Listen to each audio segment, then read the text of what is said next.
Chapter 1928. After Queen Sylvanas vividly described how terrible and ugly she had become, her skin was dull, and she was lifeless, the other women were curious. What about me? Ilusia asked. Died, became a ghost, and wandered around the Scholomance Academy in Caer Daren. Women love to look beautiful. Hearing this news, Ilusia howled dryly. What about me? Kalia asked weakly. I don't know, disappeared after the fall of Lordaeron. Sigh. The kind princess sighed. What about me, what about me? Hoof wagged her tail. I don't know, it seems that you haven't appeared yet.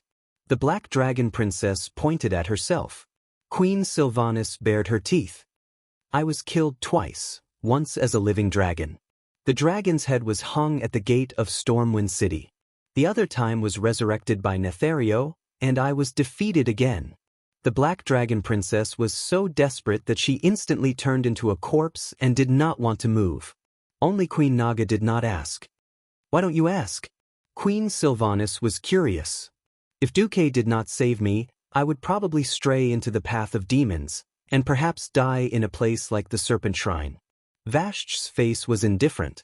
Queen Sylvanas was shocked because Vashch had completely guessed her fate. Vashch raised her hand and an ice crystal mirror that was brighter and clearer than a glass mirror appeared.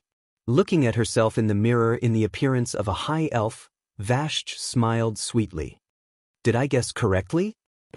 Looks like my loyalty to Master has to go up a notch. The results were very clear. It turned out that Duque did not have to worry about his harem changing at all. Except for a few who did not know whether this change was good or bad, the rest were better than other timelines. Sure enough, not long after, Duque's bedroom in Karazhan was raided. Originally, Jaina was surrounding the icicle to start her own performance, but who knew that she was too late? The other 3 wives all came with a bunch of harem. Dear, you are indeed the best to us. I love you. On this day, although Duque's divine sword was extremely sharp, facing a double-digit juicer, the demigod Duque almost died. On the other side, the Alliance released a video. It was the scene of Jaina killing an Astrian. Sally announced, at 10:15 this morning. The Horde's great Lichen Astrian, armed with a weapon of mass destruction, focusing rainbow, attempted to infiltrate Naxxramas and launch a devastating attack. When he was discovered by us, Deputy Commander Jaina Proudmoore, Alliance Marshal Kael, that's Eversong, and Mage Khadgar worked together to kill him. Moreover, through the focusing rainbow fragment that he obtained, he developed a counter-tactic. Destroy the remaining 5 rainbow of focus. Compared to the jubilation in the Alliance, the atmosphere in the tribe was gloomy and gloomy. In Orgrimmar's Great Hall, Gurus was destroying everything in front of him in a frenzy. Idiot! Idiot! Trash! An Astrian, that piece of trash, he's done me in. When he angrily smashed his hall, he finally calmed down and looked at the charred tables in despair. He didn't care about the life or death of the former Sun King. What he cared about was that, less than 5 minutes after the Alliance's announcement, the remaining 5 rainbow of focus had all exploded. Because not enough material had been injected and the surrounding elements had been absorbed, the power of the explosion was quite small. It was roughly equivalent to the power of an iron grenade. Only an unlucky guy passing by had his hand injured. But this had destroyed Gurus's hope of turning the tables. No, in the Great Hall, every table and chair that could be used to hold things was piled with distress reports from all over. They wanted soldiers, food, everything. Most of them said, I'm dying. If you don't come and save me, just wait to collect my corpse. Most of the orcs were rough people. They didn't understand fancy gifts, and only used this method to express their dissatisfaction with their great chieftain. Faced with the Alliance fleet, which was high up in the sky and constantly firing cannons, the Horde had no way to deal with it. Originally, Brainless Roar had wanted to blow up Naxxramas, give the Alliance a high threat, and then reverse the situation. Now it was all over. If it wasn't for the fact that the Alliance army's advance was too stable or too slow, he, the great chieftain, would have been tied to a stone by the angry people and sunk into the river of anger. But the Alliance was too stable. On all fronts, The Alliance's approach was to use artillery to clear the ground and eliminate all signs of resistance. Then the army moved in, the engineer battalion caught up, and began to build fortifications and lay railways on the spot. Every day, the railway network was extended towards the heart of the horde. Barbed wire and high concrete walls were built along the railway, dividing the horde's territory into pieces. Even guerrilla warfare couldn't start. The Alliance army occupied every advantageous high ground and built permanent fortifications on the spot, blockhouses, fortresses, and so on. Reinforced concrete was filled in as if it didn't cost money. In Karazhan, Jaina, who had felt that her skin had become dry and dull over the past year, wondered if her immortality had lost its effect. She wore a silk robe that was as thin as a cicada's wings and looked at the real-time images sent by the Alliance's front lines around her as she flipped through the reports. "Yo, my dear, why don't you speed up the attack?" Most of Duque's harem was responsible for important tasks. After rushing over to have a good time, they hurried back to their posts. Those who could stay here were mostly people with a bit of free time.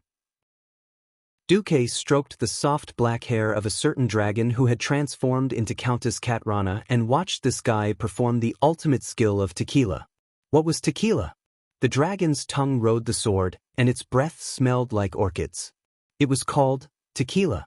Duque had once conquered this guy with the spoilers of fate.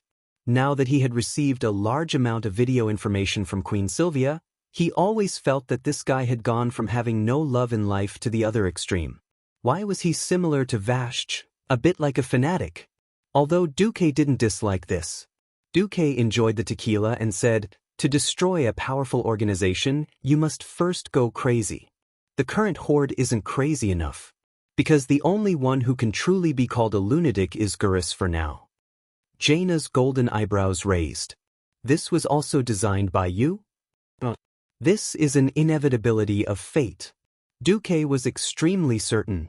In Orgrimmar, Gurus fell into a state of half-madness. He no longer smashed things and vented his anger on his subordinates for no reason. Like a madman, he sat on his chief's throne, moving as if he was sitting on pins and needles while muttering to himself, "What else? There must be another chance." Chapter 1929.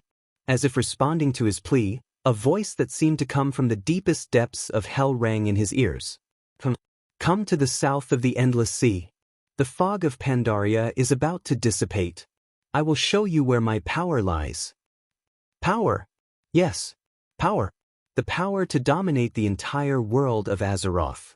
The voice was bewitching and mysterious. Just the faint wave of power that came from the voice was enough to make Garrosh excited. "That's right. That's power I want. To be able to defeat Duke Marcus and trample the entire alliance under our feet." Garrosh gritted his teeth and clenched his fists. Veins twisted and turned on his muscular arms like worms, looking very frightening. Garrosh suddenly stood up from his seat as the chief. If one were to say that the decadent chief a moment ago was like the child who did not dare to face his father Grom's mistakes and hid in Nagran like a coward, then the current Garrosh had become the great hero of the horde who defeated all his rivals through Makola and ascended to the throne of the chief under the admiration of millions of orcs. "Gather all the airships that can fly across the sea for me. We don't need weapons as long as they can be used. Let's go. Boys, I will bring you to seize the power that can destroy the Alliance." Since the Alliance's counterattack, the horde warriors who had been in a state of blindness finally found their backbone. The incompetence of a general had implicated the entire army. They were simply stunned by the Alliance's combination of land and air, as well as the multitude of races and troops. They had no way to fight back. Those who dared to charge at the Alliance were nothing but cannon fodder. Without any new orders from Garrosh, Varrock Salyafar still faithfully carried out his duty. He attempted to use night battles and other methods to slow down the Alliance's offensive. It was useless. The two major elven races of the Alliance came with night vision. In addition, the Alliance had developed and equipped a large number of ordinary humans, dwarves, and other soldiers on the front line with elemental imaging detectors. In a sense, This was more powerful than night vision because it could even see the gathering of elemental elements and even ghosts from 50 meters away. As for humanoid objects that were rejected or close to the elements, they would be highlighted 200 meters away. The entire tribe collapsed, and they were forced to retreat step by step. In a sense, the morale of the tribal warriors had been beaten down by the alliance. Moreover, the famine spread from Orgrimmar to all of Duroder, and the shortage of materials became more and more serious. There were nearly 1 million mouths, and many of them were young adults. Their demand for food far exceeded the limits of Duroder. After all, when Sal led the people west, the tribe only had a few 100,000 people, and they were already expanding to the barren lands.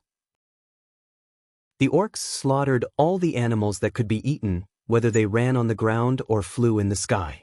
They plucked out the thorns of all the edible plants on the ground and even ate the cacti, but they still could not satisfy the appetite of nearly 1 million orc refugees. Despair was spreading. Some of the pessimistic orcs were already thinking about their own lives as slaves in the prison camps. They had heard about the miserable life in the slave camps from the older generation. But compared to starving to death, it seemed that being a slave was acceptable. But no orc dared to say it out loud, because the great chief, Gurus, was a typical warmonger. Some people also began to miss Sal. Perhaps Sal was a good-for-nothing in the eyes of the orcs, and had always been accommodating to the alliance. But under Sal's rule, no orcs starved to death, and there would be no raging alliance fleet. The bad side of human nature was revealed at this time, and some orcs began to promote Sal's good side. Even the mining for food plan, which had been denounced by the warmongers as betraying the interests of the orcs, was pulled out and praised as wise. The current tribe was mainly made up of beastmen, but not all beastmen were on the same side. In the end, the first tribe that was formed was no different from the current one. It was still formed by the union of countless large and small clans. If Gurus had come out a day later, there might have been a large-scale battle within the tribe, just like when the various clans were on the verge of destruction in Draenor back then. In order to compete for the scarcer and scarcer resources, they killed and eliminated the weak. Let's go. To the south. I only want the strongest and most elite warriors. Gurus's announcement lifted the spirits of the tribe's people. They waved their weapons and consciously let the strongest warriors of the clans follow Gurus onto the airship. Being simple-minded, they never thought about whether they could break through the Alliance's air blockade. In fact, at this point, there was a fierce debate within the Alliance. The young and strong faction advocated a triumphant march straight into Orgrimmar. After all, it was a simple matter to bring the main city of the tribe into the range of the airship's cannons. From the day the Alliance occupied the Azhara region, built the port and pier, and stationed the airships, they were ready to go south at any time to cause trouble. They had been waiting for this day for a long time. But the moderate faction strongly opposed it. They cited various examples of the Alliance and the Horde working together to fight against foreign enemies, from the time when the Horde united with the Horde at Mount Hyjal to the Burning Legion and killed Archimonde, to the later Molten Core heroes, and so on. They were just blinded by Gurus' Hellscream. If they had a milder leader, the Horde would be a help to the Alliance. Several middle and high-level bishops of the Church of Holy Light waved their arms and shouted. Although their voices were not mainstream, they were quite popular among the middle and lower classes, especially among the young. Only the higher-ups of the Alliance remained silent. Kalia looked very worried. At this time, Illugia sent a magic voice transmission to Kalia. Did you know? A person like Duque who takes one step at a time actually did not prepare a prison camp. Can you guess what this means? Kalia exclaimed in a low voice. Of course, she knew what a prison camp and a detention center was. After the second battle of the Dark Portal, the countries of the Alliance almost went bankrupt in order to build prisons, assign guards, and feed the green-skinned gluttons. Apart from Lordaeron, who used the orcs as gladiators to make money, the other countries were full of complaints. Kalia secretly made a chop gesture to Illugia. Did she mean that Duque wanted to kill the entire horde? Illugia shook her head. I don't know. If there is no suitable reason, slaughtering an intelligent race of more than 1 million people would cause serious concern in the Alliance. Just as the people below were making noise, the front line of the alliance suddenly received a strange order. When the frontline fleet encountered the Horde's airships breaking out of the encirclement, they were to stop them with fierce momentum and a very low hit rate. It was also stipulated that the number of Horde airships that were shot down could not exceed 20% of the total number of airships. Violators, from officers to soldiers, would all be sentenced to more than 10 years in prison. Chapter 1930. What the F***CK? It was the first time that the Alliance officers had seen such a strange order after so many years of fighting. They were all confused and even angry, asking for confirmation from the command center. Who knew that the person who appeared on the magic communication network this time wasn't the female soldier they were familiar with, but the big boss William? This is the unanimous decision of the Throne Conference. You have to obey even if you don't want to. Alliance soldiers, your duty is to obey orders. You can object, but we'll see you in the military court. William, who had a bad temper, was the most suitable person to play the role of a black-faced god. The soldiers below immediately fell silent. This kind of nonsensical order wasn't easy to grasp. It wouldn't be good for those who were too lousy to go. Although they were usually lousy, if they weren't careful, they could fire a cannon. If they had a hit rate of 50%, a group of people would be finished. In the end, the middle-level officers of the Alliance discussed for a long time. First, they expanded the scope of the investigation, then prepared elite cannoneers and a large number of specially prepared artillery shells. As expected, the Horde actually took advantage of the night to sneak in. That night, the night was not at all alluring.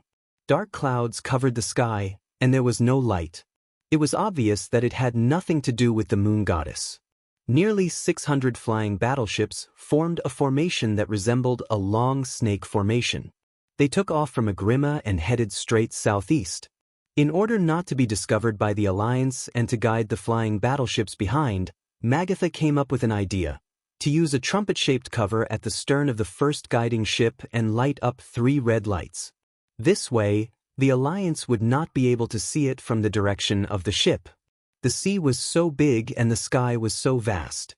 Who would be able to discover the flying battleships in the middle of the night? By the time the Alliance discovered that Agrima had lost its flying battleships the next day, the fleet had already left. Yes, the Horde's idea was beautiful. Unfortunately, in the eyes of the Alliance, it was as foolish as an ostrich with its head buried in the sand. It thought that if it couldn't see the enemy wouldn't be able to see it either. However, it didn't know that the enemy had already seen everything and could do whatever they wanted. The Alliance was also speechless. There were nearly 500 warlocks in this expedition led by Brainless Roar. Every demon enslaved by a warlock was a spy for the Eridar Gemini. Just the Alliance's new composite radar alone could easily discover the existence of the Horde flying fleet. As early as the Blazing Crusade, the Alliance had already developed rudimentary underwater sonar and radar systems. After so many years of improvement, it was already the limit of what cache technology could do. It was called a composite type because it also had a technology-type electronic signal radar and a magic-type elemental detection radar. Any target that couldn't reflect radar wavelengths and had a high degree of elemental polymerization reaction would be magnified on the high magnification display. The Alliance had now perfected its night surveillance ships. They surrounded Agrima from more than 100 kilometers away without any blind spots. The funny thing was that the tribe was still putting on a clumsy performance. Using a diversion tactic, they sent hundreds of Wyvern Knights to attack the Alliance's front lines in Mulgore and the Barren Lands. Duque really wanted to sing a song. I turned a blind eye to what I should have done. Naxxramas had already flown 100 kilometers east of Orgrimmar. At this time, the voice of the Monitor Girl rang throughout the entire command center, confirming the Horde's aerial fleet: 81 armored airships, 338 wooden airships, 296 hot air balloon airships. As soon as the girl finished speaking, the officers in the command center burst into laughter. Ha! Be serious! You bastards! Be serious! Ha! Damn it! The one who laughed the loudest was Bulang Bronzebeard himself. Damn it! Scarlet and I can wipe out half of them. Is the Horde so poor that they want to rob the Alliance's museum? Cudrin Wildhammer roared. Come on, there's no place for you. General Taylor is the first one. Jaina, the commander of the Alliance's front line, chuckled. In front, General Taylor looked like he had lost his mind. He helplessly ordered, the first reconnaissance team, go forward and pretend to have found the enemy within visual range. Soon, a fleet consisting of a flying cruiser and 2 flying destroyers slowly sailed from 20 kilometers away at an angle of 60 degrees. If it was a normal situation, they would have opened fire from 10 kilometers away. The Horde, who only relied on their eyes to find the enemy, only discovered the Alliance's patrol team when the 2 sides were 5 kilometers away. This was because the Alliance's flying warships were flashing red warning lights at the bow, hull, and stern to avoid collisions at night. On the radar screen, it could be clearly seen that the Horde seemed to be startled. Within 5 kilometers, they began to change direction towards the south in an attempt to avoid the enemy and muddle through. Commander, can we fire the warning flare now? The captain of the reconnaissance team asked bitterly. No. Our vision now is about 3,000 meters. Don't change direction. Only when you are 3,000 meters away will you be allowed to act according to the plan, General Taylor replied bitterly. The Horde's fleet was too big, and they were not trained to sail at night. In the eyes of the Alliance, the Horde's fleet was like a flock of startled sparrows. Although they had changed direction, they were in a mess. Then, goddammit. 2 of the Horde's flying ships collided with each other, creating a huge and bright fireball in the night sky. In Karazhan, Duke, who was watching this scene, slapped his forehead and deeply face-bombed. Damn it, this is like playing chess with all the chariots, horses, and cannons, but the opponent still can't win. This time, the Alliance's patrol team could no longer pretend to be blind, right? General Taylor's eyes twitched and he ordered, fire the signal flare in 60 seconds. A minute later, the captain of the patrol team held the stopwatch and released the red signal flare, which meant that the enemy was attacking. When 3 scarlet-red signal flare rose from the cruisers, the radar could see that the Horde's fleet was even more chaotic. Even without the radar, the report from the fleet in front said that there were at least 5 Horde's ships colliding with each other. The 3 patrolling Alliance ships opened fire. They didn't deliberately aim, but the Horde's flying ships were too densely packed. The destroyer on the left opened fire with 3 120mm main cannons. It was just a random shot, but all 6 of the cannons hit their targets. Immediately, 6 brighter fireballs rose in the night sky. General Taylor, who was watching the battle from the flagship, Bismarck, cursed on the spot, "Are you King stupid? Those greenskins who rely on their naked eyes to observe the battle don't even know what ballistics is. Can't you just aim your cannons into the sea? All the cannoneers on the Z-23 should clean the toilet for a month." Chapter 1931. The captain of Z-23 felt bitter too. He turned his head and said, "Admiral Taylor has orders. Those cannoneers were too accurate. They have to clean the toilets for a month. Then, those cooks in the kitchen, didn't they complain all day about how bitter it was for them to watch their brothers having sex while wearing a green hat? Now it's time for them to open fire." Who knew that even the cookhouse cooks would perform better than they should? Their hit rate was as high as 31%. Many of the Horde's airships were made of wood. Some of the airships were still able to stay in the sky after being hit by the non-powered mechanisms. They became the light in the dark, guiding the way for the chefs. Even the cooks had to be replaced. Admiral Taylor was in a mess. Don't tell me that the entire Horde fleet was destroyed by 3 airships? Fortunately, this worry was unnecessary. After being attacked for a full 5 minutes, the Horde fleet finally began to fight back amidst the curses of Moron Roar. Bang, bang, bang. Continuous cannons sounded. The Horde cannoneers didn't care too much and just fired in the same direction. In Admiral Taylor's eyes, the flashes of the cannons were like holy light of salvation. Before the cannonball even reached the patrol fleet, Taylor shouted in the comms, "You've all been hit. I repeat, Hookby Squadron, you've all been hit and are on fire. Leave the battle zone immediately." The captain of the flagship of the patrol fleet, Prince Yujin, rolled his eyes. Did you guys hear that? Night artillery battles were the most important test of technology and training. Even within the alliance, with the help of all kinds of advanced technology, as long as the distance was over 5,000 meters, the hit rate would still not exceed 10%. Not to mention the horde cannoneers who had never been trained in night artillery battles. Fortunately, even if the horde wasn't strong, the alliance's actors were strong. Under the captain's orders, the prepared alliance soldiers lit up the barrels of gunpowder they got from the museum. Bang, bang, bang. The sound of the explosion was easily transmitted to the horde fleet 3 kilometers away. Then the horde people were overjoyed. Hit, ha, hit. The entire horde fleet was in an uproar. The scene they wanted to see appeared. The 3 alliance warships burst into flames at the same time. The silhouette of the ship was clearly visible. Under the watchful eyes of the horde warriors, the 3 alliance airships began to fall. They weren't fast, but they were falling away from the horde's fleet. In fact, the soldiers on the 3 alliance warships were feeling bored. Traditional black gunpowder barrels could not penetrate Prince Yujin's 80mm armor. It was such a loud sound, but the armor only dented a little. On the horde's flagship, Gris was not too happy. The alliance has already discovered it. There's no point in hiding it. Light the torch. Let Hellscream lead the way. Full speed ahead. This brave move won the cheers of the entire horde fleet. On the other side, Duque didn't want to watch anymore. Should I say brainless roar is indeed brainless roar? If the alliance really needs to rely on sight to find you, then why did you light a fire in the middle of the night? Next to Duque, Vashj and Xianxia were both giggling. Are we going to watch it? Vashj asked. The show has started. Let's continue watching. Send the order to Tyler to take it easy. After Duque sent the order to Jaina through magic transmission, Duque was also discouraged. He felt a little bored. Come, Xianxia, have a glass of tequila. Okay.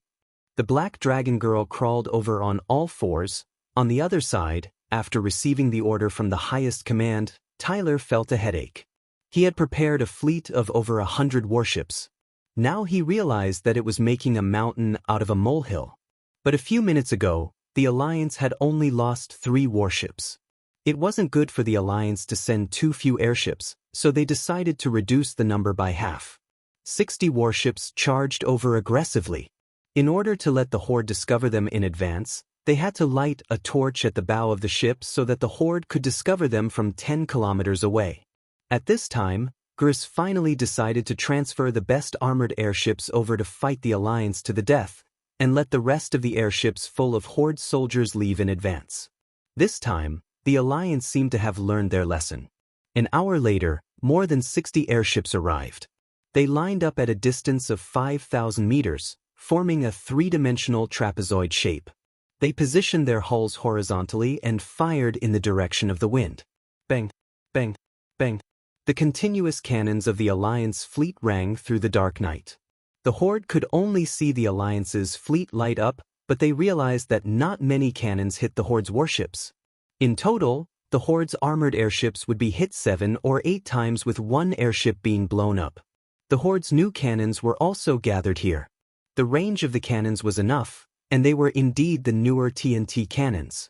However, most of these airships were modified second-hand airships that were smuggled from the Alliance through various channels before the war. Firstly, the Horde couldn't produce these cannons, and secondly, they couldn't produce the cannons themselves either. It could be said that every time they fired, they would have one less. Before, no one was willing to pay, and they were even more unwilling to use live ammunition. One could imagine the accuracy of the cannons. Later, after some calculations, the Horde's fleet only fired 2 cannons that hit the Alliance's warships that night. One hit the side armor of the Scharnhorst, and the other hit the front armor of the Turbot's main cannon, and the cannons bounced off. If the Alliance really wanted to fire, they would be able to kill almost every shot. Unfortunately, General Taylor was also afraid. For tonight, he had prepared a large number of sawdust cannons, also known as salute cannons. Those things were just to make a noise. Of course, He had also prepared a large number of cannons for actual combat. The cannons were all painted with clear red markings. If there was no order, whoever used it would have their hands chopped off. Even the cannons that landed in the middle of the night were often the E-Type 3 cannons, used to deal with small targets such as flying dragons. The two sides fought for most of the night, giving people the feeling that it was two internet trolls fighting each other online, and no one could hurt the other. In the end, it was already 4:30 in the morning, and it would soon be dawn. Once dawn came, it would be very fake to maintain this accuracy. Taylor ordered his own ships to start getting hit. Hay and old blankets burned on the decks of the Alliance's airships. After a fierce fire, the Alliance's fleet finally withdrew ahead of time. After that, looking at the number of 102 ships that had fallen, Taylor broke out in a cold sweat. 18.3%. This was the fall coefficient that was calculated after taking into account the level of the enemy's ships and calculating various factors. With great suspicion, Taylor returned to Naxxramas.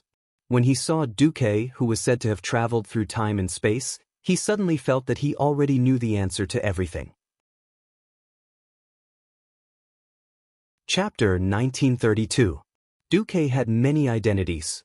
Basically, it was enough to remember that he was the strongest person in the Alliance, the creator of the Alliance, the creator and leader of the Alliance's current glory. Duque still had a calm expression. The corners of his mouth were slightly raised, as if he was proud of himself.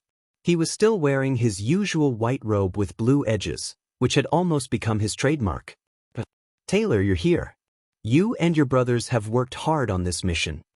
Taylor's mouth twitched for a long time before he saluted. No, my brothers just put on a good show. It was easier than training, that's not a problem at all. The one who really worked hard is you, Commander Marcus. You're the one who worked the hardest in the entire Alliance. Compared to the hardships of the journey of time, this is nothing. So, Duque pointed at the chair in front of the desk and then sat down. General Taylor also sat down. Just in time. I'll take this opportunity to say these words to the leaders of the Throne Conference and the generals of the Alliance. Understood, Commander. Duque snapped his fingers with his left hand. Suddenly, the heads of the leaders of the Throne Conference, as well as the images of over 100 generals of the Alliance, appeared in the surrounding void. I believe you've already been informed that I'm back. Then let's cut the crap and go straight to the commentary. Do you know why the Alliance is slowly advancing and allowing some of the tribes to leave Orgrimmar? The Alliance clearly has the strength to destroy the tribal armies 100 times over. Why did they let those tribes leave? Taylor shook his head. Most of the generals shook their heads. This was the biggest doubt of the Alliance's frontline soldiers. Duque flipped his hand and a holographic map of Azeroth appeared in front of the two of them. Duque raised his finger and the territories occupied by the Alliance members were dyed blue, while the tribe's territories were dyed red. The world of Azeroth is beautiful and huge. However, even in such a world, there was no room for two organizations the size of the Alliance. The dominance of the world, the uneven distribution of resources, the past war and hatred, all of these factors will inevitably lead the two organizations to war. As a direct victim of the first and second battle of the Dark Portal, I hate the Beastmen tribes more than anyone else. Emotionally, I can't wait to drag all the Beastmen out and hang them. Unfortunately, I can't do it. Every intelligent race has an extremely tenacious life force. After the second battle of the Dark Portal, the Alliance spent 10 years to clean up the Beastmen who had fled in all directions, but they still couldn't clean up all of them. If the Warsong clan hadn't taken the initiative to retreat, the Tirisful woodland would still be a paradise for orcs today. The Eridar tribe that joined the Burning Legion spent 25,000 years chasing the Draenei, who they viewed as traitors. Did they succeed? At this point, even Iril the Hoof had a thoughtful expression on his face. I infiltrated the Burning Legion. Unless it was a war that completely destroyed an entire planet or completely changed the living environment of the entire world, no intelligent race could wipe out another intelligent race with a large population. This is the lesson and warning left to us by countless civilizations. But on the other hand, the Horde began to drag the alliance back in the war against evil, and even showed absolute hostility. This is an indisputable fact. So what should the alliance do to eliminate the huge hostile organization that is the Horde without violating the principles of the alliance? On the other side of each magic mirror, there was a soul that was deep in thought and reflection. Most of the pro-war faction were Avengers. They had an unforgettable hatred for the Horde, and they desired to completely destroy the Horde. Most of the moderates were highly educated and had a good international perspective and a rational heart. They saw more and further. The moderates were easier to incite. With the leader of the alliance, led by Duque, controlling the public opinion of the entire alliance, they were the easiest to accept the official will of the alliance. If it was possible, Duque could even change the alliance to an imperial system within a few days, and he himself would be the emperor. Duque did not want that to happen. This was the world of Azeroth, a real world with all kinds of intelligent races, all kinds of thoughts, and all kinds of possibilities. Because of his transmigration, he had truly entered this world that had written countless heroic epics, and had the status, power, and harem that he had today. Perhaps Duque was greedy and desired more, but this was not at the cost of wiping out the wisdom, power, and hard work of the other alliance heroes. Even in his harem, the women had their own ideas and standpoints. So Duque preferred to let his subordinates think. Acting rashly and killing blindly would not work. This was because the will of the world hoped that the mortals could completely unite and overcome the difficulties of the Burning Legion and the attack of the ancient gods. She certainly did not want to see too much pointless killing and internal friction. So how would it be done? Duque gave a hint. Do you remember when we first arrived at Draenor? How did we deal with the relationship there and control the territory there? Imriel suddenly came to a realization. Rope in the races that are closer to the ideals of the Alliance, and then attack the irredeemable evil races? That's right, that was what the Alliance did back then. Under Duque's leadership, a small team was sent to get in touch with the Draenei of Shotrath City, and they directly obtained a lot of valuable information and a reliable ally. At the end of the day, it was the Draenei and Naru's holy light that was closest to the teachings of the Alliance. Duque nodded. That's right. I plan to expand the Alliance after this war, and propose that the original tribes that are closer to the Alliance's ideals be brought into the Alliance, and give them the status and treatment of the allied countries. For example, the Tauren and Darkspear trolls. When Duque said this, everyone could not help but look at Queen Sin Dorii and Sylvanas, who appeared with Duque. Queen Sylvanas pursed her lips. It was obvious that Duque had already informed her. Whether it's Quell Dorii or Sin Dorii, our former enemy was the Amani trolls. The trolls were also divided into many different clans. In fact, as the descendants of the ancient troll empire Amani, the Amani trolls had nothing to do with the Darkspear trolls. Even if the Darkspear trolls wanted to get closer to their relatives, they would have to get closer to Zul Gurub, which was closer to Stormwind. That was the Gurubashi trolls.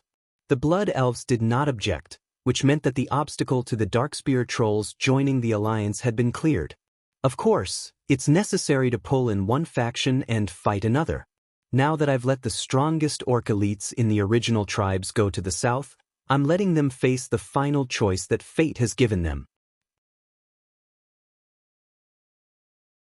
Chapter 1933. The next moment, Duque raised his hand, and a map that no one had seen except Tyrande appeared in front of them. It was a map of the ancient Kalimdor continent. In the ancient war, because of the explosion of the first well of eternity, the ancient Kalimdor continent was completely divided. The central part, with Azhara as the center, sank to the bottom of the endless sea. Duque slowly began to push the continental plates on the map. The two pieces on the right are the eastern kingdoms where most of the Alliance countries are now. The one on the left is the current Kalimdor, and the one on the top is Northrend. Then, what about the one at the bottom?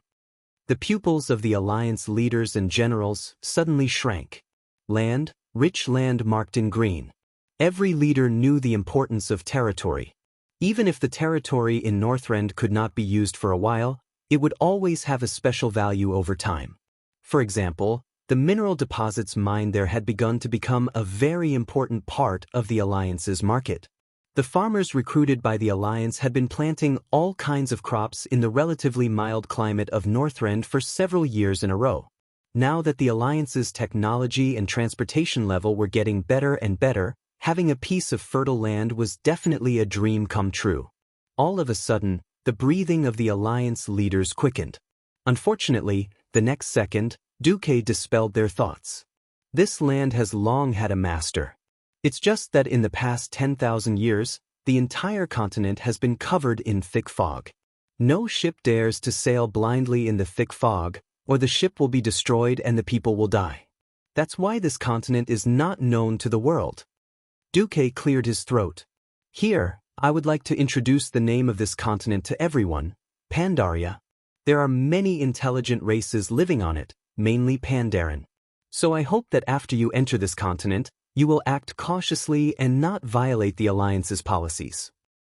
Then, we only need to wait for the tribe to enter the core area of this continent, and Gurus will bring the tribe into the deepest abyss of despair. With that, Duque began to introduce the situation of Pandaria in his memory to the core members of the Alliance. After the legendary battle in which the Titans defeated a group of ancient gods and elemental lords, ancient Kalimdor was in a state of chaos. At that time, the most intelligent creatures on the continent were the trolls. Later on, the trolls evolved into night elves, forming the Kaldorii Empire. 10,000 years ago, other than the two main races, the night elves and the trolls, there were actually several races in the southernmost part of the continent. For example, Fiend Gu and the Pandaman. It had to be said that the culture and history of Pandaria, in the eyes of a transmigrator like Duque, had a very Chinese style of story. It was something that had completely changed the style of the game. Duque himself felt that it was very out of character for a Western fantasy to turn into a Chinese fantasy. The world was just that wonderful, wasn't it? Approximately 11,000 to 10,000 years ago in the Dark Portal calendar, the Night Elves began to indulge in magic and even abuse it. After the Pandaran's advice was ignored, the alliance between the Kaldorii Empire and the Pandaren Empire was severed. After Xiao Hao became the emperor of the Pandaren, he discovered that the actions of the Night Elves would destroy the world. Then he and his partner, the Monkey King, began their ascetic journey to save Pandaria. After many years of hard work, Xiao Hao and the Monkey King, with the help of the 4 heavenly deities, discovered and sealed 6 of the negative emotions: doubt, despair, violence, hatred, anger, and fear, in the underground area near the temples of the 4 heavenly deities.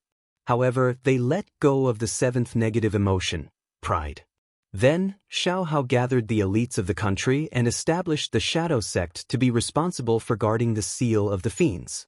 After the explosion of the Well of Eternity, which later generations called the Great Cataclysm, Xiao Hao ascended to the Plentiful Spring platform and cast spells according to the knowledge he obtained, causing the Pandaria continent south of Kalimdor to be surrounded by an impenetrable fog, preventing it from being destroyed by the explosion. Xiao Hao disappeared from then on and merged with Pandaria, becoming the last emperor of the Panda people. The area where the Thunder Throne was located became the Thunder God Island, which was also protected from destruction by this fog. The central area of the Zendala tribe relied on the help of powerful magic to survive the Great Cataclysm and became the Zendala Island. Every 5 years, the Zendala tribe would gather all the troll tribes in the world for a meeting to deal with various problems. They still had the power and prosperity of many troll tribes, but their strength was not as strong as before. After the end of the Pandaren Empire, the Goldfish people and macaques also established a temporary dynasty, but it was quickly destroyed due to the betrayal of these 2 races. Since then, the Goldfish people and macaques became enemies. The Shadow Sect gradually developed into the army of the Pandaren, and their responsibilities increased. They were responsible for defending the Coiled Dragon Ridge and helping the 4 heavenly gods and the Golden Lotus cult. After that, although the fiends still appeared from time to time with the wars between ancient fiends, the lizard men, macaques, and goldfish people, the Shadow Sect could deal with them alone. Some of the Taurans who were nomadic hunters in the Pandaria area were trapped in the harsh environment of the Mantis Plateau after the Great Cataclysm. They gradually evolved into the wild Taurans and relied on plundering mantises and Pandaren to survive. They had conflicts with the Shadow Sect from time to time. On an island in the outer seas of Pandaria, the four heavenly gods and their believers built a huge trial field. The Pandaren came here to accept the trial and follow the path of the last emperor, Xiao Hao. There was also a wild Tauran clan living here. At some point, this island disappeared from its original position, and in the following thousands of years, it would randomly appear in the outer seas of Pandaria. It was called Eternal Island. The ancient fiend warlord, Xianxia, led his army to attack the territory of the mantises. The ancient fiend's secret master, Xianxia, invented a magic smoothbore cannon to deal with the flying mantises. However, the cunning advisor, Shui pretended to be the warlord's decree, so Xianxia had no choice but to use the weapon before it was completely completed.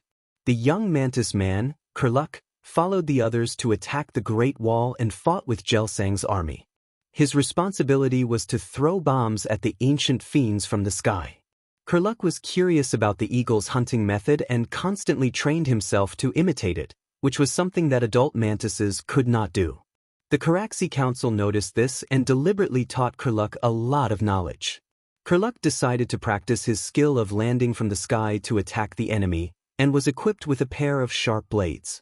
The ancient fiend's new cannon was very successful, and almost all the mantis flyers were wiped out, except for Kurluk. He swooped into the ancient fiend's camp and started a massacre, destroying the weapon and killing Xianxia. He was praised by the Empress and was given the name Windswept. Chapter 1934. Not long after, Kelruk once again charged into the ancient devil camp and began a massacre. Warlord Xianxia dealt with Shui, who had forged the order. Advisor Fermin suggested that Xianxia use a divine artifact to cut off the connection between the mantis men and the queen. It succeeded. The mantis man queen was dead, and everyone fell into despair. Fermin also created a large jar inlaid with flavonoids, which could be used to imprison souls. 6 days later, the desperate Caraxi prepared to awaken a hero, the summoner of blood Nurnak. The one who was awakened was Kelruk. Nurnak's ability was to influence the other mantis men, and with his superb strategic ability, he perfectly controlled the mantis men army to fight. Nurnak taught Kelruk a lot of history and battle strategy. They prepared to divert the ancient devil army, and then the two of them led a surprise attack to destroy the divine artifact. Although the ancient devils retreated in defeat, Warlord Xianxia hid in the large jar, and the mantis men could not kill him. After the two of them killed Fermin and snatched the divine artifact, Nurnak was killed by the arcane power contained within.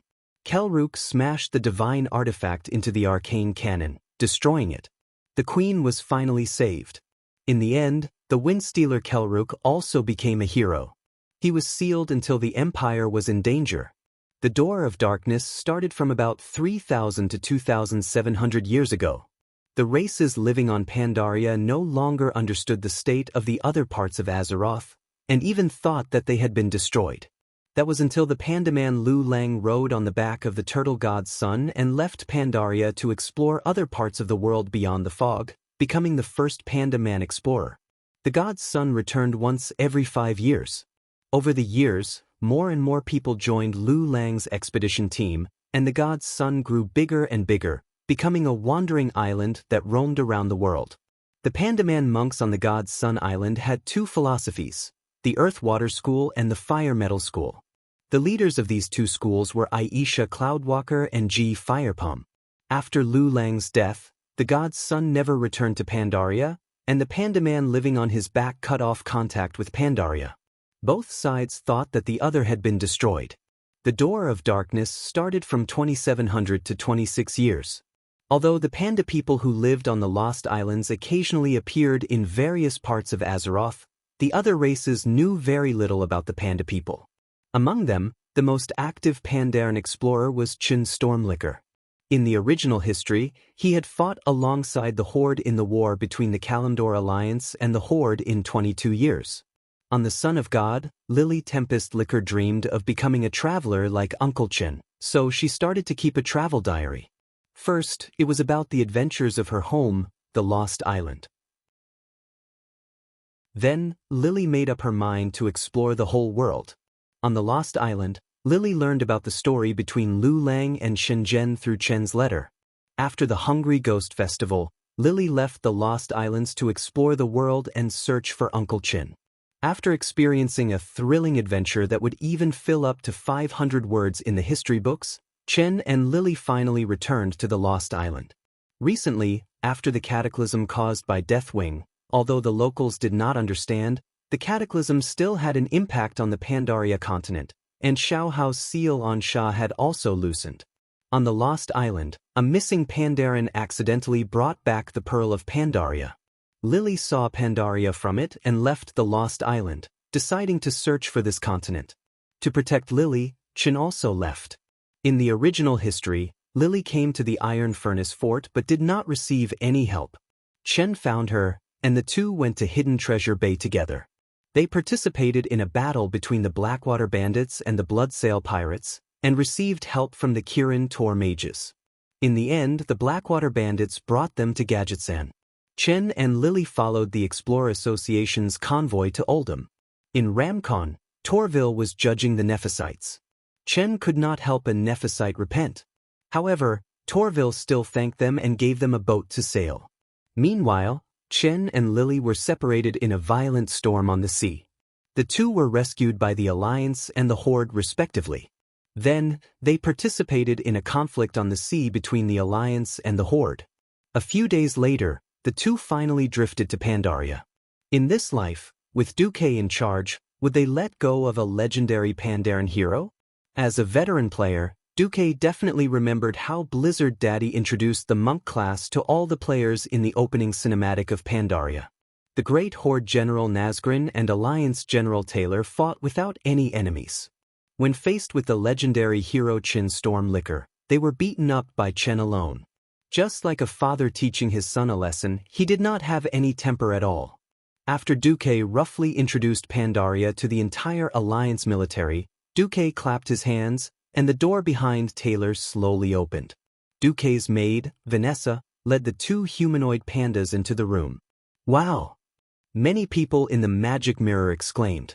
There were so many intelligent races in the world that ordinary people would never have the chance to see in their entire lives. However, for such a cute, furry, and intelligent creature with a burly build, it was a little magical. It should be said that many queens were so cute that they bled. Especially when they saw Lily, who was wearing red clothes and had curly braids of black hair.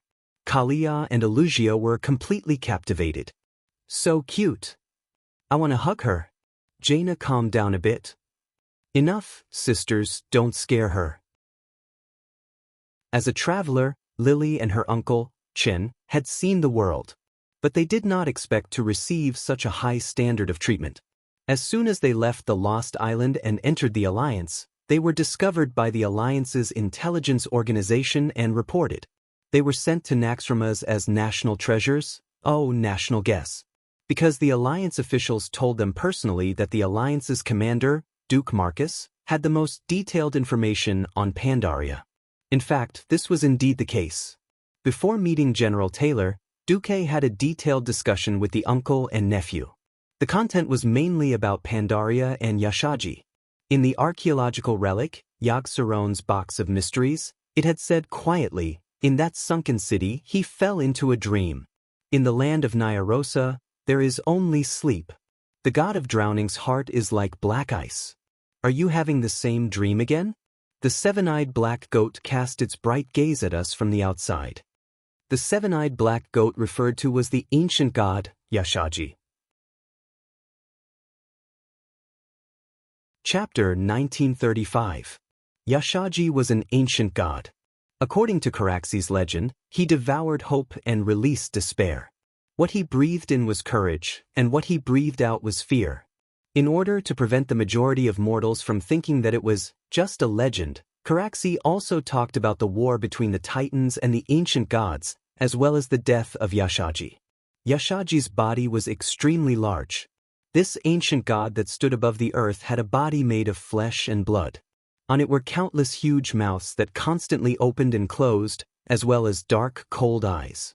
At the beginning of the war between the Titans' creations and the ancient gods, the guardians of the pantheon gathered together and pointed the spear of justice at the dark empire ruled by Xianxia. Their first obstacle was the holy city around Xianxia, which was a fortress made of Xianxia's flesh and blood. The guardians firmly believed that as long as they completely overturned the largest faceless one fortress in Azeroth, they could wipe out the enemy in one fell swoop. The guardians led the crowd to destroy wave after wave of faceless one swarming like a tide, and then marched with difficulty toward Xianxia's mountain-like body. By the time they captured the holy city and launched an attack on the ancient gods, the scattered bodies of the Titans' creations and the faceless ones had already submerged the mountains and rivers. Xianxia was far more powerful than the guardians imagined. The Titans' creation's spirit was poisoned by him, and then they gave birth to fear and could no longer see a glimmer of hope. The pantheon couldn't help but worry that their servants would be overturned in the claws of the ancient gods. Therefore, they temporarily put aside the possible harm to the world and took a more direct action. The father of the pantheon, the strongest titan, used his body that was as large as the moon to break through the stormy skies of Azeroth. He used one hand to firmly grasp the writhing body of the ancient god. Immediately, he pulled his sturdy arm and pulled the ancient god out of the world's surface in one fell swoop. Xianxia's gigantic body immediately disintegrated. His boundless body scattered in all directions, instantly shattering countless mountains. Even the creations of the hundreds of pantheon guardians near Xianxia could not help but turn into ashes. Legend had it that Xianxia's last terrifying breath covered Pandaria and left a terrifying shadow on this land that could not be eradicated. These shadows were the current fiends. The ancient god Xianxia exhaled before his death formed 7 baleful auras. They were the baleful aura of fear, the baleful aura of madness, the baleful aura of anger, the baleful aura of doubt, the baleful aura of confusion, the baleful aura of hate, and the baleful aura of pride. They were born from the negative emotions and negative energy of humans. Fiendish demons existed on the Pandaria continent and could not be destroyed. After greeting Storm and his nephew, Duque officially announced the situation in Pandaria in front of the Alliance's higher-ups and generals. That's the way things are now. The Alliance and the Horde were in a state of war. The Horde is at an extreme disadvantage. I suspect that they were tempted by Xianxia's remnant will and set off for Pandaria before the fog covering Pandaria dissipated. Duque looked at Jen and reminded, "So I have to tell you, uncle and nephew, that your journey to find your homeland is actually a cruel war. The Alliance has a lot of reason to believe that the Horde will use the flames of war to ignite the Pandaria continent. Here, I can only promise you that the Alliance will not take the initiative to support any righteous or neutral race or faction." Duque changed the topic. But the Alliance will not tolerate the Horde or the existence that has been eroded by Xianxia's evil power. If we have to use war to solve it, the Alliance will not be afraid to start a war with many parties. Although Tempest Liquor looked like a big-bellied panda, his intelligence was also not to be underestimated. Apart from the extremely powerful muscles contained in his fat, Jen's intelligence was also not to be underestimated. Duque's open and honest way of doing things immediately won his favor. In this life, because of Duque's existence, Jaina did not betray her father.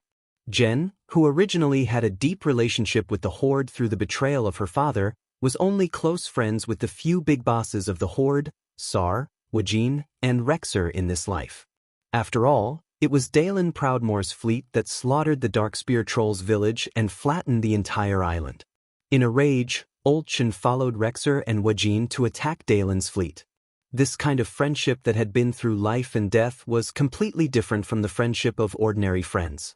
Therefore, Old Chen did not have any grudges against the Alliance in this life. Instead, he felt that the powerful demigod and commander of the Alliance, Duque, was kind enough. The round-headed panda hero, Old Chen, nodded. "I'm glad that such a powerful world organization can still maintain such an upright and noble philosophy. I'm happy to be a witness to this scene. At the same time, I hope to help deal with Xianxia's malevolent aura." Old Chen left some leeway in his words. He was a witness, which meant that if the alliance was vicious and just talked but not acted, or said one thing and did another, he did not rule out the possibility of defecting to the horde that might be the messenger of justice. Duque smiled. Thank you. Time will tell. In this regard, he had absolute confidence. In fact, when he met Storm Spirits and his nephew yesterday, when Duque showed the remains of Thun and Yogg-Saron that were sealed by the holy light, the uncle and nephew were already 80% convinced. Old Shen's final caution was ultimately because Pandaria was the homeland of the Pandaren. It was not wrong to be somewhat vigilant against outsiders. This was what a legendary hero with rich knowledge and powerful strength would do. Old Shen was destined to not be able to escape. Duque had even reserved a position for him in the Alliance hero group. As for the trouble caused by Yashaji in Pandaria, Duque, who knew the history well, studied it for a long time and found that he really had no way to stop the fire of disaster from igniting. Yashaji was dead, but he caused trouble for thousands of years. As long as there was any war on Pandaria, it was bound to trigger a lot of negative emotions from the victims. Fear, madness, anger, doubt, confusion, hatred, pride, any kind of negative emotions accumulated would directly arouse malevolent aura. To deal with malevolent aura, the easiest way was to have no sorrow or joy. All the ethnic groups on the entire continent would be happy and harmonious. Everyone would sing songs and eat barbecue and spend every day. But was that possible? Even if there were no tribes, just the large number of demonkin, mantises, and Zandara trolls that remained were enough to cause trouble all day long. Regardless of whether the tribes and the alliance came or not, the Pandaria continent was a terrifying powder keg that would ignite at the slightest touch. Chapter 1936. Indeed, Duque felt that the current alliance definitely had the strength to wipe out the entire Pandaria. There would only be one result. The alliance would become the alliance of fear or father's enemy 3. If such a thing happened in the game, even Daddy Blizzard would not be able to stand it. Duque definitely knew the structure of the various races on Pandaria. Which idiots deserved to die and which fellows could be kept alive. The problem was that Comrade Old Shen, who was technically a native creature, did not even know. Yet an outsider like Duque suddenly said that he was a charlatan and wanted to kill all the mantises on Pandaria. How would Old Shen look at him? Spoilers might be bad, but it was enough. Look, didn't people often say, spoilers are fun for a while, but the whole family goes to the crematorium? The Alliance was no longer the scum organization that still used wooden warships to fight to Pandaria in history. The more overwhelming the strength, the more humble and cautious they were. This was the bearing of a big country, a big organization. Okay, that's it for today. No one really knows what the situation on Pandaria is like for more than 2,000 years. I hope to send an elite delegation to enter Pandaria accompanied by Lily and Chin Tempest Liquor. Understand the situation first. It's best to have a diplomatic visit with the Pandaren and other neutral or righteous organizations to reach a consensus against the evil forces of Ashaka. This sentence was directed at everyone. The next sentence was for the military. According to Chen, Pandaria is a continent with complicated terrain. Under the premise that we can't use weapons of mass destruction, it's inevitable to enter ground and close combat. Based on this, please quickly formulate a battle plan for mountain warfare in the Alliance military. At this point, Duque's speech was actually fine. The next sentence was like taking off one's pants and farting. As for the Horde's warships, immediately send out pursuit troops to let as few Horde enter Pandaria as possible. Because the Horde will become a disaster. You, Duque, were the one who put those broken Horde ships into Pandaria. Now you're asking us to formulate a battle plan for fighting in the hills and forests? The Alliance generals wanted to beat someone up. Only General Taylor smiled bitterly. On the other side, Brainless Roar's army was quite miserable. For all the survivors, this was definitely a nightmarish escape. First, he bumped into the Alliance's patrol team. Then, he was extremely lucky. He fired a few cannons randomly and took down 3 of the Alliance's flying ships in the middle of the night. After that, they engaged in a cannon battle with the Alliance's pursuing fleet and fought evenly. That would be strange. Looking over, Gurus felt that he still had a lot of fleets left. He had thought that once they were discovered by the Alliance, it would be good if only half of them remained. Who would have thought that there would be nearly 5/6 left? As they left the Alliance's absolute air defense circle, the captains of the Horde's ships realized that something was wrong when they counted their losses. The losses were too great. Most aerial battles would result in the destruction of the ship and the death of the pilot.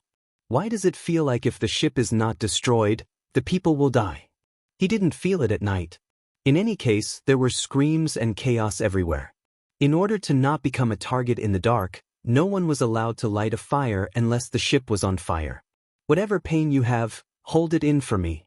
Anyone who dared to light a fire to see if they were injured would jump off the airship. In the morning, most of the captains found that their ships had become a slaughterhouse. The Alliance seemed to be pursuing a high hit rate, so they used a large number of shrapnel bullets called 3-style bullets. These shrapnel bullets were the upgraded version of the grape-shot bullets from the gunpowder era. Their target was purely soft damage, and they were aiming for human lives. For this sudden expedition, the Horde had gathered a large number of elite infantrymen. Almost every ship was stuffed like a can of sardines. It was completely crowded.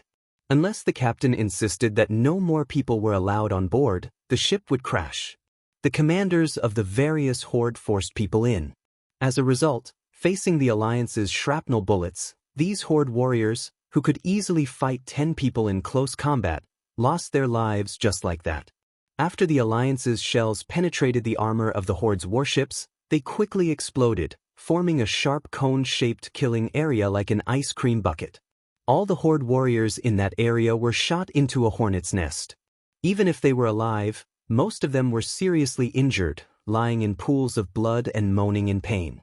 In order to avoid the cannons that repeatedly hit the side of the ship, many airships crashed because the people inside all scrambled to the other side, causing the airship's propellers to lose balance and eventually crash. If the Horde had enough resources, they could give every elite Horde warrior a full set of armor, enough food, and medical supplies. Even the fiercest orc warriors didn't like to wear full-body armor. This made them extremely weak in front of shrapnel. And on a ship, who would wear heavy armor that weighed more than 100 pounds? Speaking of medicine, at the beginning of the apocalypse, after the Horde and the Alliance became enemies, the Horde's medicine supply was completely cut off. Other than the herbs that the shamans made themselves, it could be said that the injured Horde warriors could not receive any effective treatment. The apocalypse also destroyed the natural environment in most areas, which led to a further decrease in the supply of herbs. If it wasn't for the Horde's extremely barbaric tradition, injuries basically relied on self-healing. If self-healing failed, you deserved it. Other than a few cries from your loved ones, no one took it seriously. If it was the Alliance that had a large lack of medicine, which led to an increase in casualties, they would have long exploded.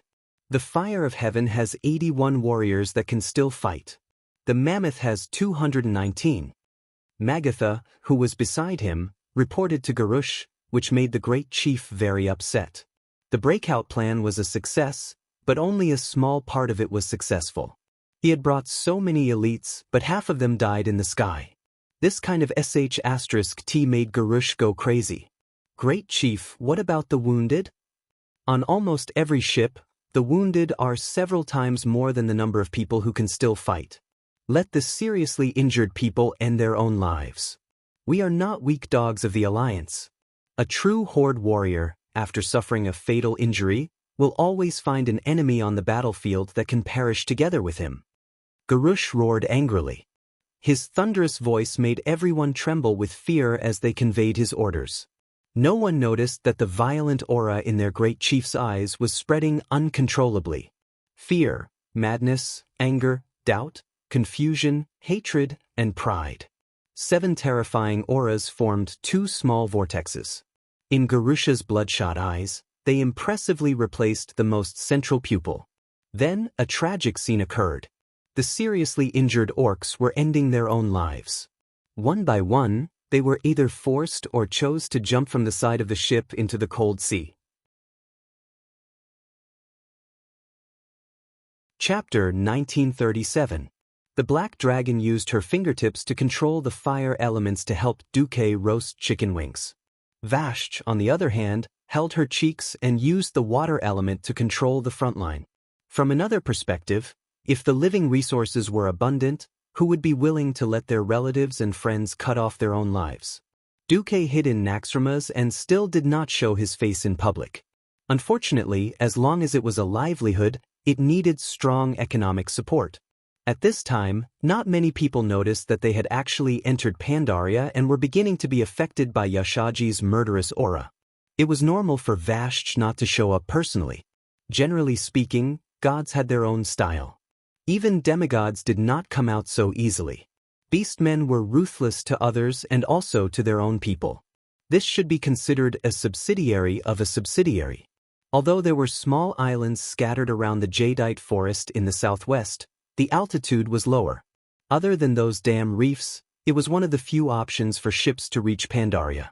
It was late at night, there was no moonlight, and the visibility was frighteningly low. This was also amazing. Even if the route was deviated, it should go to the Mantis Plateau in the west, or the Beast Island in the north. Traditional beastmen would despise those cowards who were injured and disabled on the battlefield but shamelessly lived on and occupied the clan's living resources. They contacted and helped the local Pandaren in the jadeite forest to remove the other party's control. The Pandaren of Sweet Dew Village and the Horde defeated the Alliance army in the north. The Pandaren of Morningwind Village and the Alliance defeated the Horde army in the south. The effects of the war began to appear. The Pandaren sent Ju Tulan to personally try to stop the war, but to no avail. "Master, it's done. I sent Carathilas to negotiate. Now the pearl-finned wraiths have agreed to join Master's water elemental army." Vashj smiled. In a situation where there was not enough food, the old and the weak were abandoned. This was a matter of course for traditional beastmen, but Sal could not accept it. In a sense, Sal's way of doing things in the Horde was not bad. "Oh, it's really simple." It was an exaggeration to say that it was a song, but it was just a random humming. Just like the Alliance, all kinds of post-war bills and war bills implemented a social security system.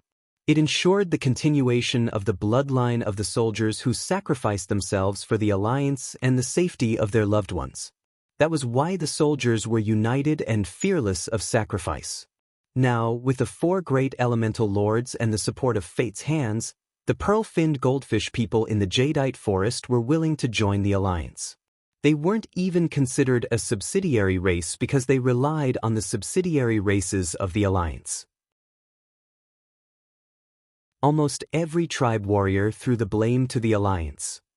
This clockwise turn from the northwest to the southwest was simply a crazy flight route. The most brain-dead thing was that the flight route actually passed right in front of Naxxramas, which was flying west. It was precisely because of the lack of survival resources that the tribe developed such a barbaric and violent tradition, not to raise trash. That was because they couldn't really enter the Pandaria region after reaching the shore. In the original history, the Alliance ship Heavenseeker, which was escorting the tribal prisoners of war, had crashed on the back of the giant turtle, causing the giant turtle to almost be sucked into the giant whirlpool and self-destruct. Some of the Pandaren on the island joined the Alliance and the Horde under the leadership of the Water and Earth factions Monk Aisha Cloudsong and the Fire Gold factions G Firepalm. Their heroic self-destruction attracted sharks and other creatures in the sea. That kind of mournful mood triggered a further reaction. For example, during the second battle of the Dark Portal, the Orc Warlock Necros, who helped the Dragonmaw clan chief Zuluhid control Alexstrasza, was despised by his clansmen and even the entire tribe because he was lame. The old had no one to rely on, and the young had no one to raise. He was in a good mood, humming a song as he ate the barbecue. "I'll just quietly watch you court death, and I won't interrupt you. You're stupid and you're sending yourself to death." Duque, a guy who became a god as a mortal, was definitely an exception. Everyone knew that Duke never thought of himself as a high and mighty god. The surviving troops of the Alliance and the Horde set up military camps in the north and south of the jadeite forest, forcing the local Pandaren to work in preparation for the war. After asking, Duque didn't know whether to laugh or cry. Of course, there wouldn't be any Xianxia in this life. Suddenly, a secret communication was connected, and Jaina immediately said, "Not good. The Horde is in trouble." Several airships had crashed on the island of disorientation, which was the body of the giant sea turtle, Shenzhen. And one of the airships smashed into the big turtle's head. Shenzhen should have fainted. He seems to be drifting in the direction of the Great Maelstrom. As long as they didn't light up the lights, the Horde's airships, which relied on their vision to search for the enemy, would probably be able to maintain silence and fly within 3 kilometers without the Horde noticing. Lang Bronzebeard looked at the dense dots on the radar, each of which represented a Horde airship. He couldn't help but complain, "Damn it. Getting rid of these Horde now is easier than killing wild ducks by the pond with an old-fashioned gun 100 years ago." Beside him, Vashj and Xianxia looked like they had been left out. What the hell? Under Brainless Roar's mysterious navigator, they first deviated east, then went straight south, and finally made a miraculous turn west to land in the Jade Forest area. Normally, the shortest route from Orgrimmar to Pandaria should be to Thunder God Island in the northwest of the Pandaria continent.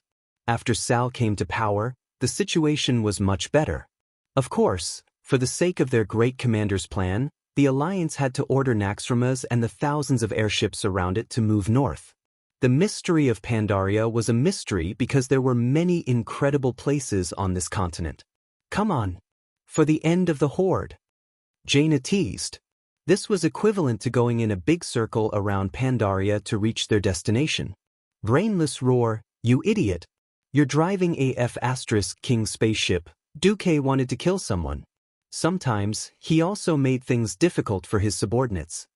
"Yes, for the end of the Horde." At some point, hundreds of generals in the command center responded in unison. In the slave camp, Sal had seen too many tragedies. If it was a ship sailing on the sea, it really couldn't be said that the Horde was at fault. This was because the entire western, northwestern, and northern edges of the continent and islands of Pandaria were all steep stone walls that were hundreds of meters high. Without climbing tools, just reaching the shore was useless. Chapter 1938.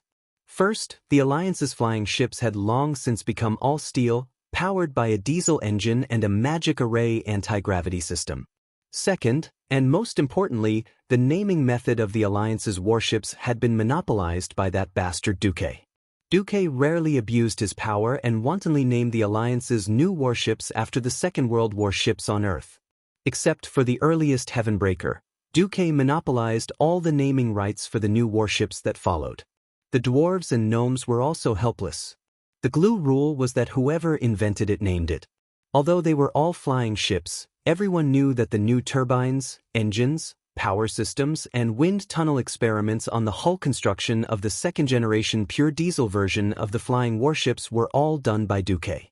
Third, the latest version of the Alliance's flying warships, even the old diesel flying warships that had not yet been retired, were all equipped with anti-gravity emergency systems. Unless the hull was directly blown in half in midair, even if the power system was lost, the ship could still slowly descend after the emergency magic array was activated. To avoid the ship being destroyed and people dying, it was simply a sin. The tribal flying ships that had been wounded by the Alliance's Type 3 bombs and subcannons actually survived for more than 1,000 kilometers and crashed into the giant tortoise like dumplings falling into a pot near the Shenzhen Z. Duque's goal was to not destroy the ships even if people died. The effect was remarkable, but unfortunately there were side effects. Now it was clear that in order to escape, the tribe collectively made a large number of ships that could not withstand the emergency landing. When they saw a small island, they went to play crashing into the flying ships.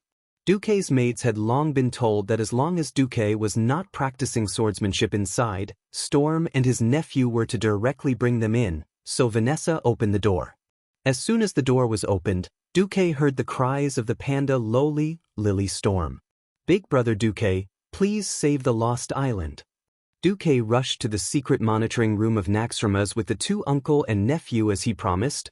"Well, no problem, the Alliance will not sit back and watch a friend die." Old Chen was a panda man who had lived for a long time, and he did not believe such words at first. Then he thought of Duque's other identity, the demigod of Azeroth. Old Chen fell silent.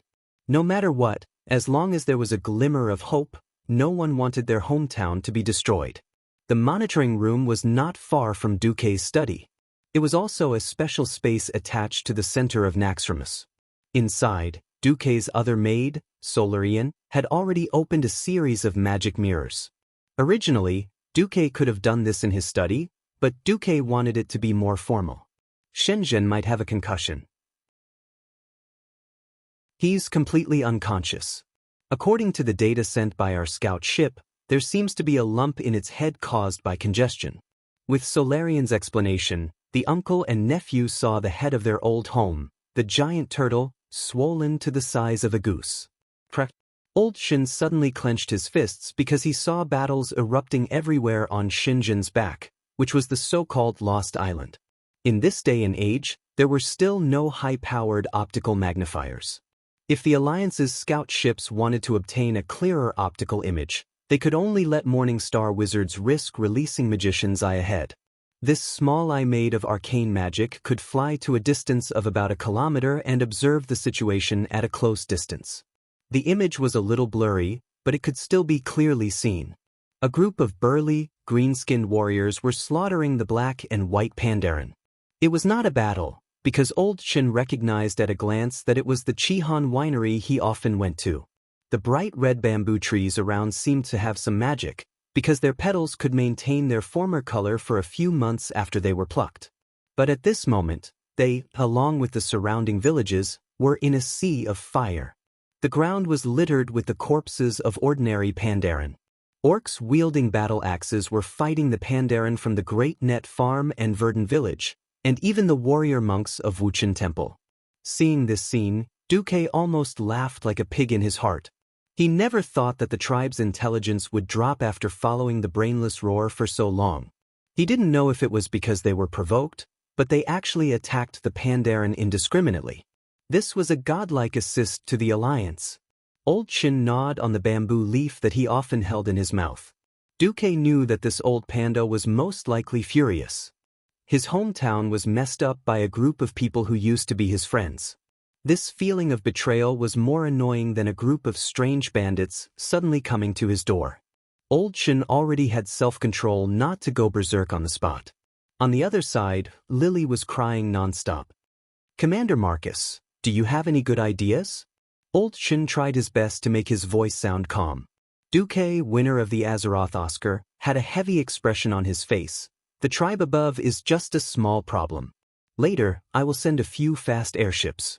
Old Shin, you will lead the Alliance's elites over, and they will soon be suppressed. The key is Shenzhen's coma." Old Shin was still nervous. Lily, who was next to him, looked at Duque with a sorrowful expression.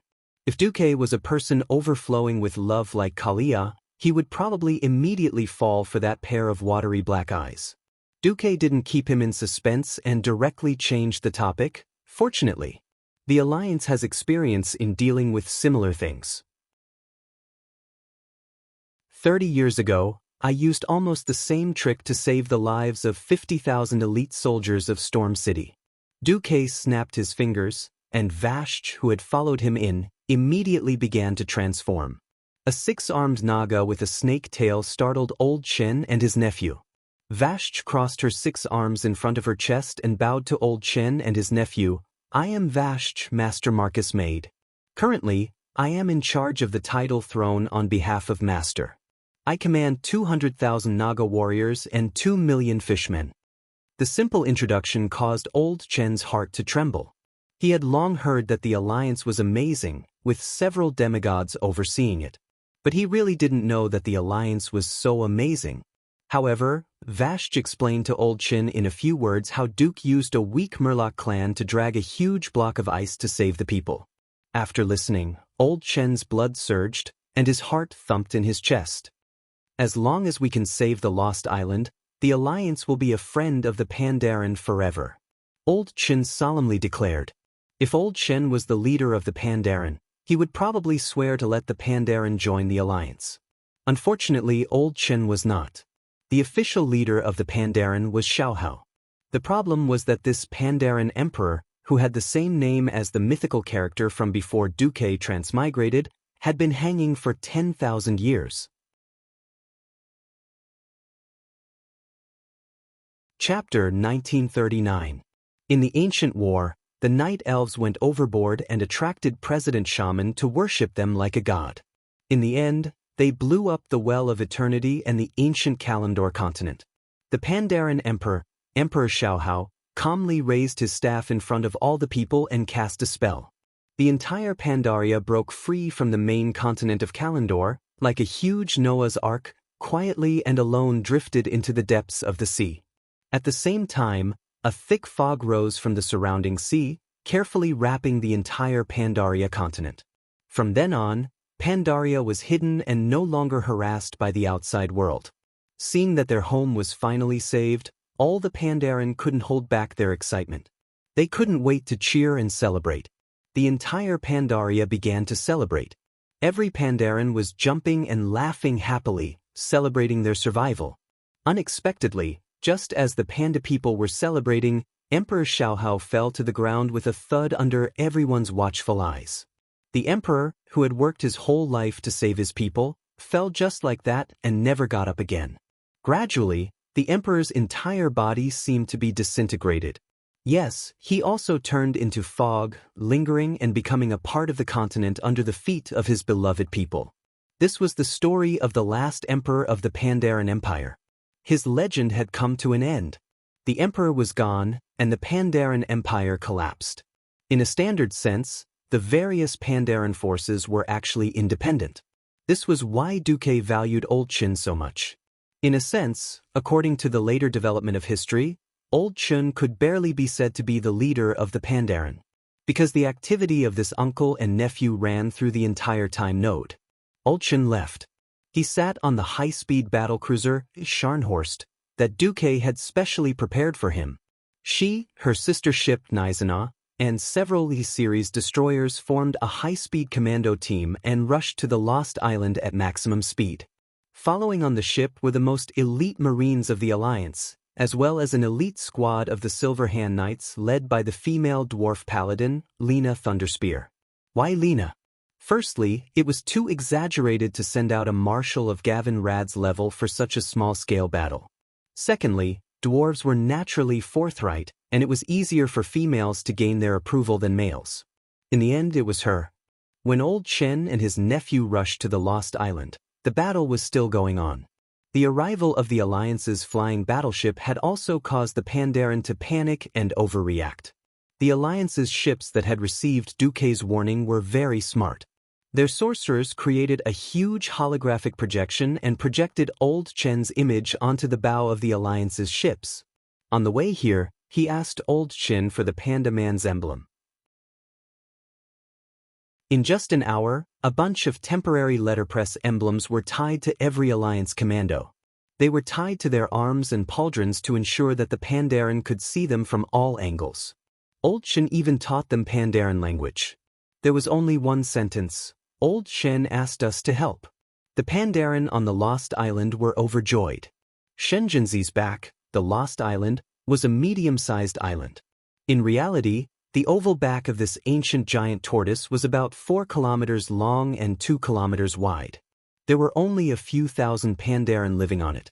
Although many of the Pandaren monks were quite powerful, they were still powerless against more than 2,000 fully armed tribal elites who had fallen from nearly 10 airships.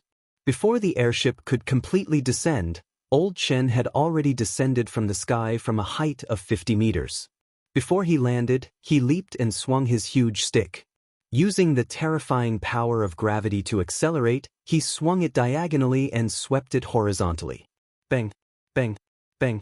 A total of 7 or 8 orc warriors, their burly bodies weighing more than 400 kilograms, were all swept away by Old Chen. Phew! Old Chen exhaled a mouthful of turbid air. Through the gap of his round hat that was missing a corner, his cold and angry eyes were revealed. He immediately spat out a mouthful of liquor, and the high alcohol content of Drunken Cloud turned into fire breath, spell when it came into contact with the flames. The two howling orc centurions who were charging at him turned into two human-shaped torches. "Old Shen, tell everyone that the humans in golden armor are my helpers." "Got it." Old Shen, who was dressed as a gardener, immediately understood. In the midst of the battle, a burst of shouts spread out. In the sky, the Alliance's airships did not fire their cannons. This distance was not suitable for parachuting, because it was too slow. Hundreds of ropes hung down from each airship. The Alliance Special Forces, who had been trained in high-altitude rope rapid descent, descended from the sky in armor. As soon as they landed, they directly fought with the orcs. Even if they were accidentally attacked by the Pandaren, they just grinned and said in unfamiliar Pandaren language, "Thummy." The entrance of the Alliance soldiers quickly eased the battle situation. More importantly, with the actions of the Alliance commandos, countless bubbles began to float on the surface of the sea. Thousands of murlocs swam over. These noisy murlocs, under the leadership of Naga, began to climb to the edge of Shinjinzi's turtle shell and threw the ropes over. The female Naga siren priest directly froze these ropes. Pull. The murlocs worked hard, and the Naga shouted. The Pandaren on the entire Lost Island could clearly feel that the Lost Island, which had begun to move in the direction of the Great Whirlpool, seemed to be breaking away from the suction of the Great Whirlpool. Occasionally, the Pandaren who were free ran to the shore and were surprised to see tens of thousands of murlocs trying to pull the Lost Island in the opposite direction. Not only the murlocs, but in the direction of the Great Whirlpool, a huge fish-shaped monster floated to the surface. It pressed its forehead hard against the Lost Island, and a huge tail slapped the water hard, trying to pull the Lost Island out. In addition to it, more water elements emerged from the bottom of the sea. They raised their thick arms and pushed the island hard. The battle on the Lost Islands was still ongoing. Half an hour later, the Alliance fleet arrived. Hundreds of airships threw down ropes, secured the island with the help of the Naga, and then pulled the island out of the Great Whirlpool at full power. An hour later, even Naxxramas arrived. This behemoth, which was no smaller than the Lost Island, played a vital role. Hundreds of thousands of energy beams swung down from Naxxramas and grabbed the edge of the Lost Island by itself. It took half an hour to drag and pull the unconscious Shinjinzi out of the dangerous waters. At this time, the battle on the island was over. More than 2,000 orc warriors were wiped out. Every corner of the island rang with the cheers of the Pandaren. Long live the Alliance! Chapter 1940. This was definitely an accident. Duque dared to swear that there was absolutely no such scene in the original history. He couldn't imagine how brainless the tribal warriors were to start a massacre as soon as they landed. This made something that could be said to be far-sighted happen. The Pandaren spontaneously praised the Alliance. Because not only did the Alliance send people to save their people according to Old Chen's request, but the Alliance also did the heroic deed of saving Shinjinzi. It was a miracle to drag an ancient giant tortoise that weighed 10,000 tons. The Pandaren of the Lost Island held a grand welcome ceremony for the arrival of the Alliance. There were red lanterns, firecrackers, couplets, and even lion and dragon dances everywhere. This made Duque, who had secretly come to the Lost Island, think that he had returned to the countryside of the Celestial Empire. That kind of ink painting of the countryside made Duque feel very comfortable. What surprised Duque the most was that the leaders of the Earth and Water faction and the Firegold faction, the two Pandaren sects that came from different eras, Aisha Cloudwalker and G Firepalm, both of them wanted to join the Alliance at the same time.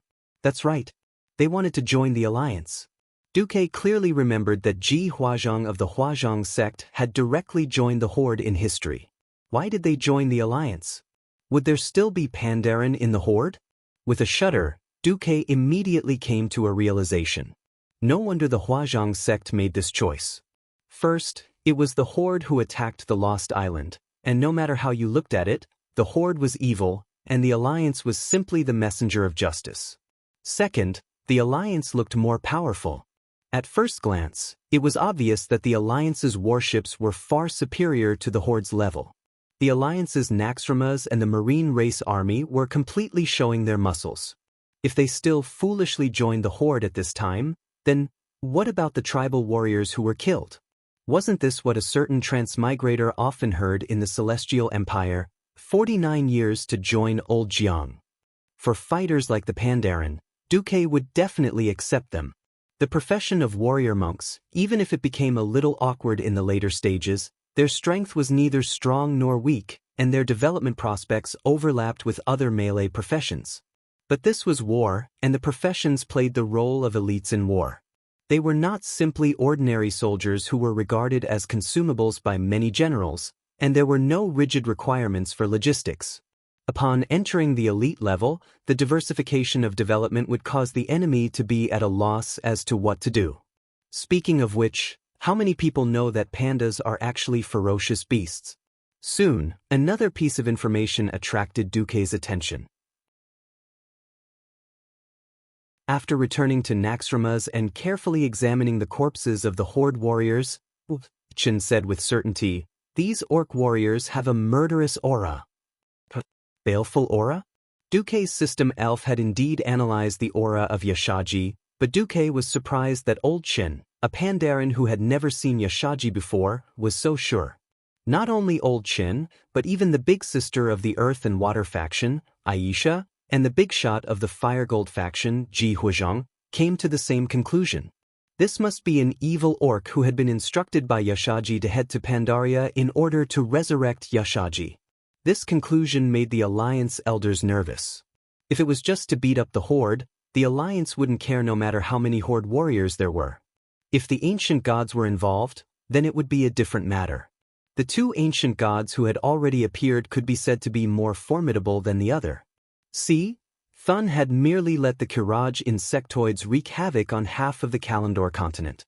Yogg-Saron had controlled the entire Order, and had almost controlled the 4 guardians, Garrican. A total of 5 guardians had been controlled. The Alliance had cooperated with the guardians many times and was well aware of their strength. At the level of the guardians, conventional weapons were completely ineffective. Cannonballs were just explosive reactions of the fire element to the guardians, plus flying items that were slightly faster. The high-level laws on the guardians directly ignored them. It was this kind of guardian that was tricked by a stupid dragon into 5. Since they were destined to be enemies, Duque also pretended to ask Tyrant, and then went to ask Torim, the king of thunder and lightning, as well as Mimiron, to get a large number of books and records about the ancient gods. Tyrant had mainly obtained Elun's records. Torim got first-hand information about the Guardians' battles. Everyone knew how huge Yashaji's body was and how terrifying its influence was. Hearing about the murderous aura, the most sensitive nerves in the hearts of the Alliance and Pandaren were touched. Under the discussion of the Pandaren and the big bosses of the Alliance, they quickly put the blame on the Horde. At first, Duque thought that this was slander, because in history, Braindead Roar didn't become the public enemy of Azeroth so quickly because of the murderous aura. Later on, Duque realized that he didn't even think of it. What was this about putting the blame on? Braindead Roar was really full of shit. What happened next was mostly in the direction of history.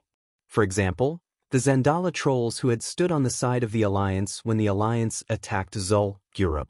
William allowed the more rational faction of the trolls to continue to stay on their island in Stranglethorn Vale, acknowledging that it was the territory of the Zandala trolls. But the situation changed.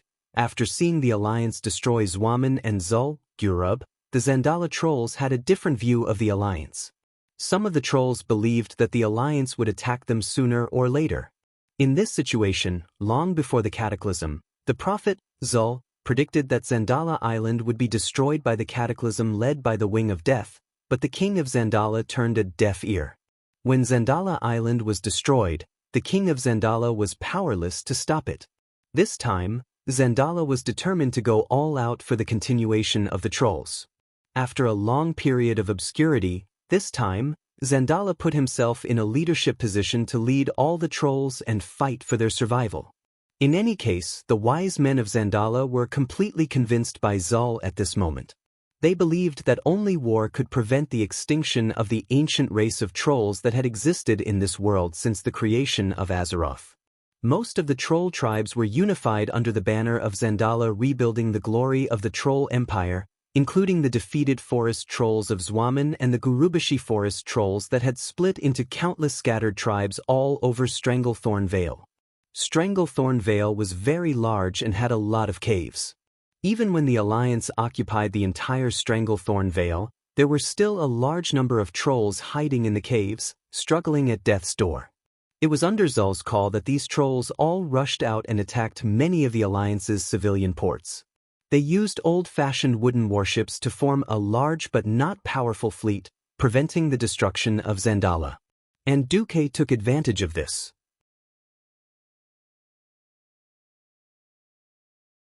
Chapter 1941.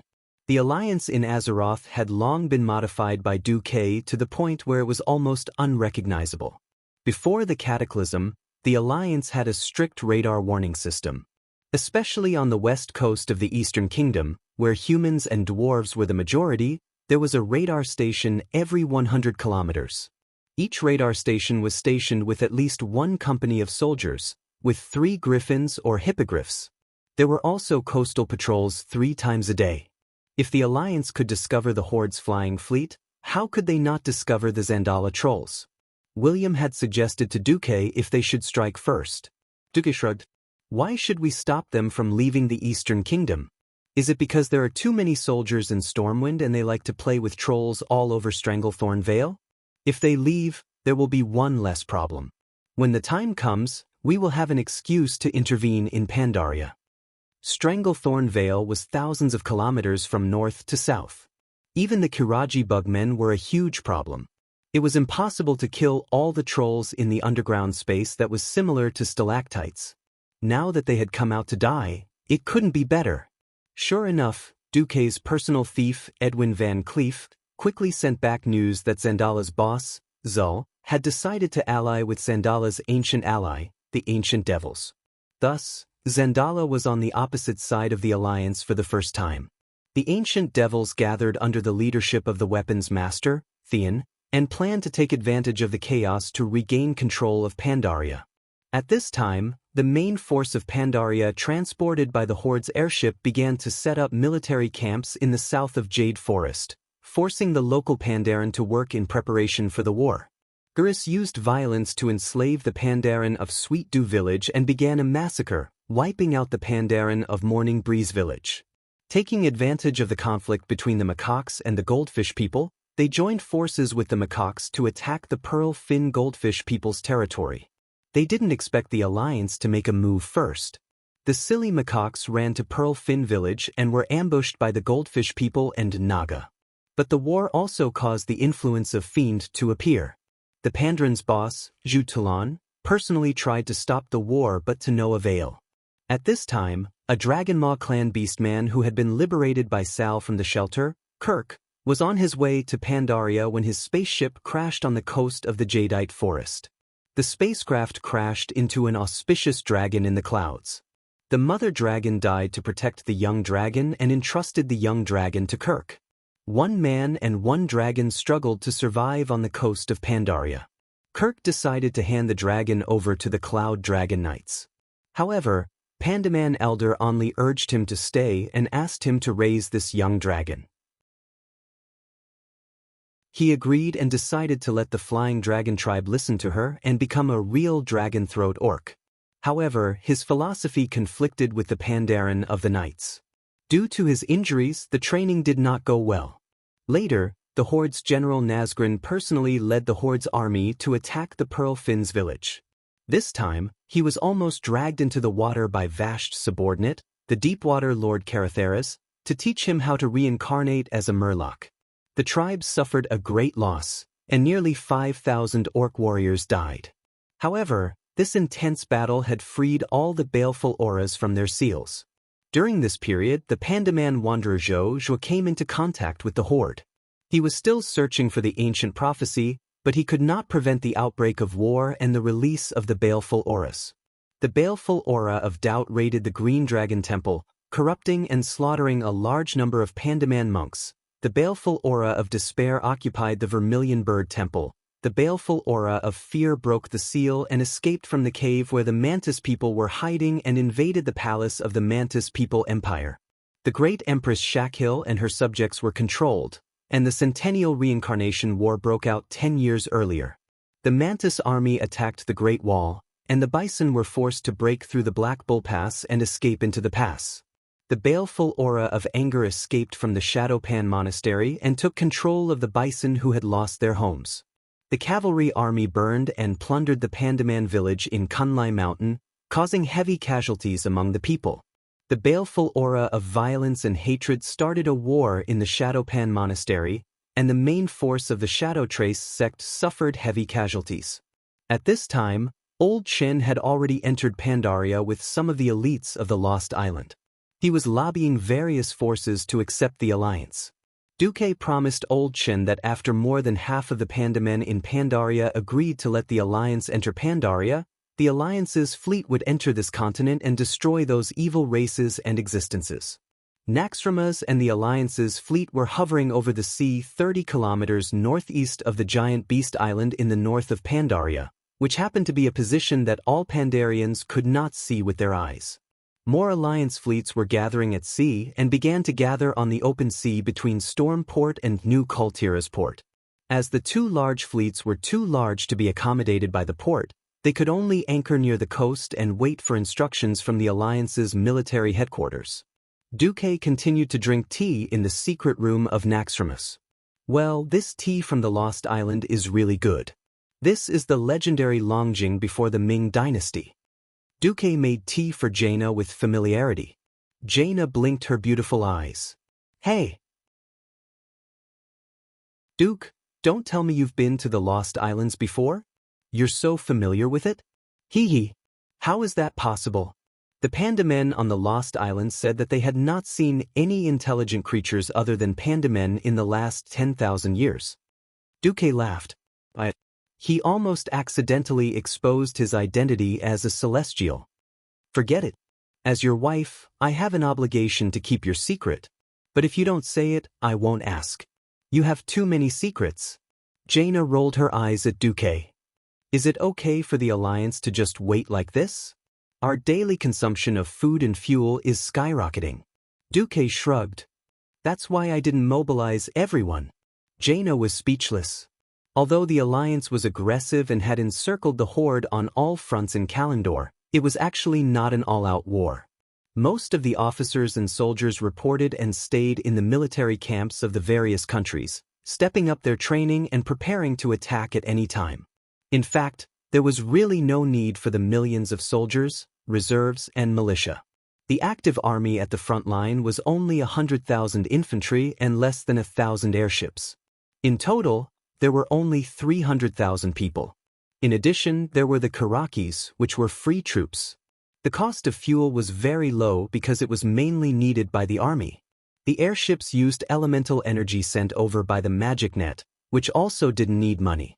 The real headache was the food and drink of these troops, as well as the artillery ammunition that was about to expire. Compared to the enthusiastic donations of the Alliance, it was like a drizzle. Duque pointed at the crisscrossed map of power on Pandaria. I'm dragging this out to make some space in Pandaria. Pandaria is too crowded now.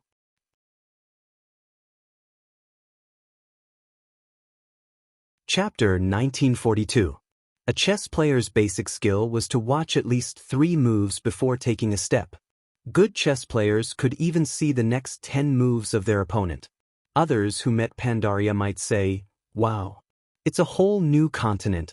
Can we colonize it? Is there a new territory?" Duque was thinking about how to fight the Burning Legion if they came.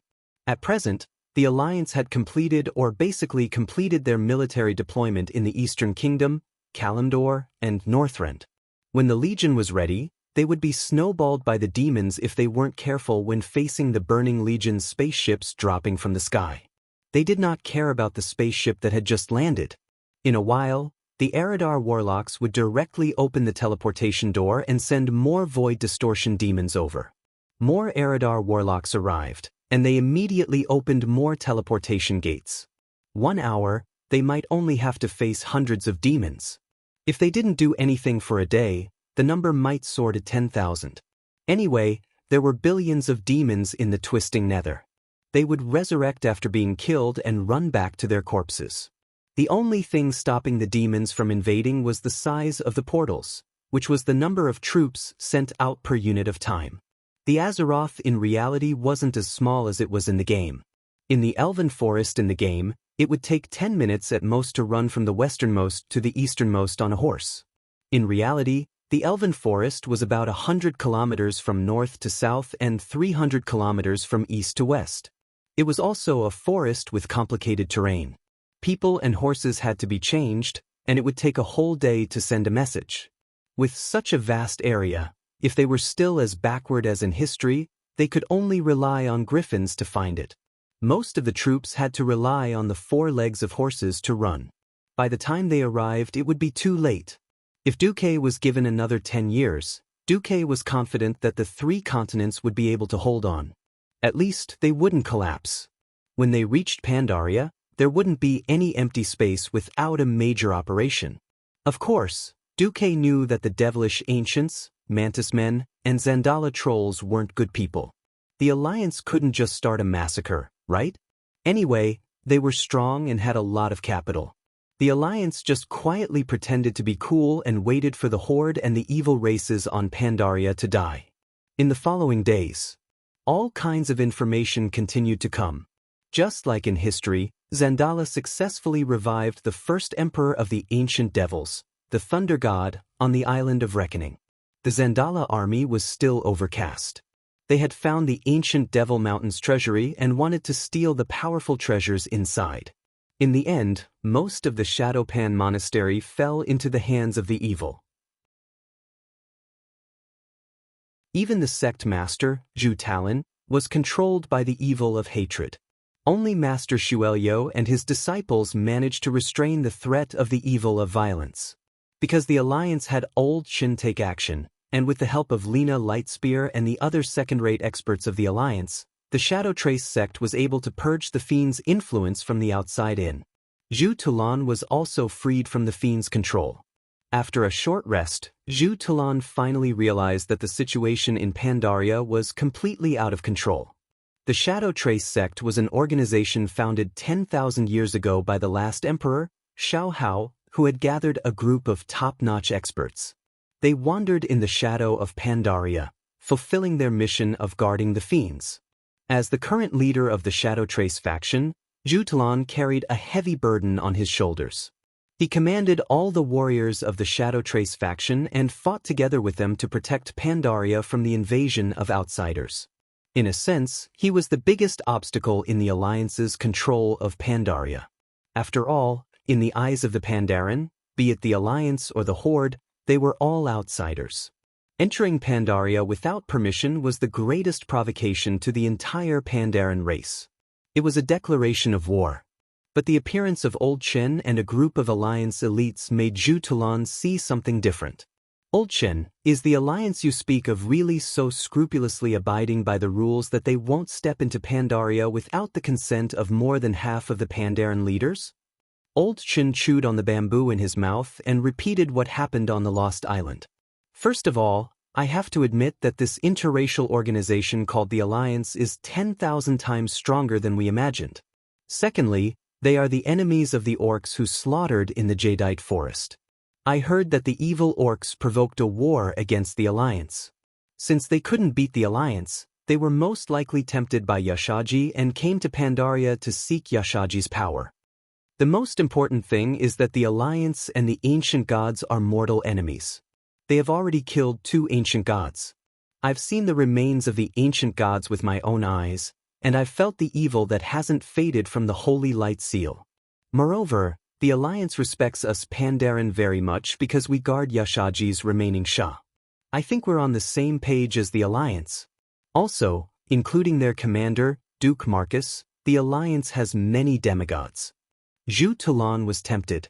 It was true that the Shadow Trace faction was the strongest evil suppression organization. At the same time, the Shadow Trace faction was also proud. They had been around for 10,000 years, waiting for the day when Yashaji came out.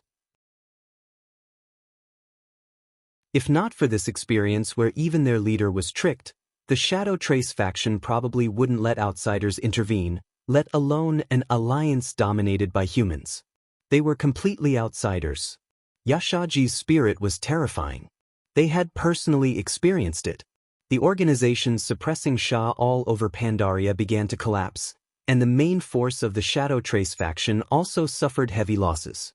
In such a situation, no matter how stubborn Zhu Tulan was, he realized that the Shadow Trace faction alone, or even the entire Pandaren, couldn't suppress Sha and cause trouble all over the continent. When the Zendala trolls, Demonkin ancients, Mantis men, and the Horde joined forces, it might be the end of the Pandaren. The Pandaren were more homebodies, not eccentric and peace-loving, but they weren't stupid. They wouldn't sit still and wait for death. It was rare that such a powerful alliance was so polite and principled. It was really to the liking of the Pandaren, who regarded themselves as a race of etiquette. Thinking of this, Zhu Tulan made a decision. Oldshin, please introduce me to Marcus, the leader of the alliance you mentioned. I want to verify with my own eyes whether he and his alliance will help the Pandaran's future. But no problem. The people are here. They have a special way to contact us. Oldshin immediately found Lina Thunderspear. Lina immediately raised her wrist and pressed her right hand on the bracer with a special gesture. Silverhand 10086 calling 9527. Please answer if you copy. A second later, a crisp female voice came from the bracer. 9527 copy. Please speak. For the Pandaren, who respected tradition and relied on shouting to pass messages, and only rode the soaring dragon in emergencies, instant messaging was simply nonsense. After Lina finished speaking, another voice answered, May I ask if Sect Master Zhu wants a quick meeting or an immediate one? Huh.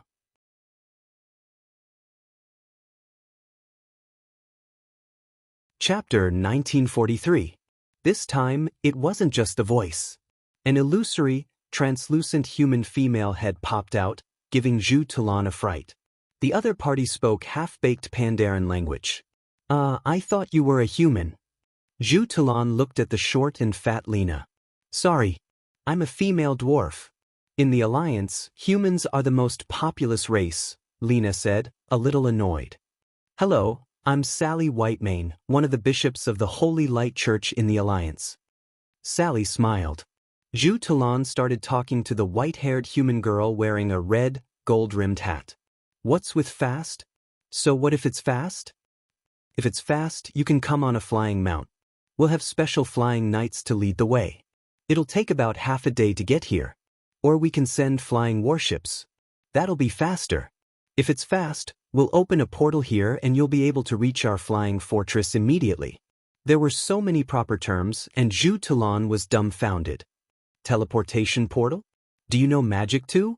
And don't portals only lead to a fixed place in the wild? Almost as soon as he finished speaking, Sally smiled. We can give you a demonstration. Okay. The next second, a portal opened precisely 2 meters in front of Zhu Tulan. Zhu Tulan couldn't help but swallow his saliva when he saw the completely different scenery inside the oval portal with a psychedelic purple-blue halo. On the other side of the portal was a group of smiling human guards who were not armed. Zhu Tulan was the leader of the Shadow Trace faction, and his position among the Pandaren was extraordinary. Unfortunately, Pandaren were a very traditional race, like the Celestial Empire in the 19th century. For 10,000 years, Pandaran's lifestyle and technology had been almost stagnant. But the Pandaren didn't only have monks. They also had quite a few magic professions, such as mages, priests, and shamans.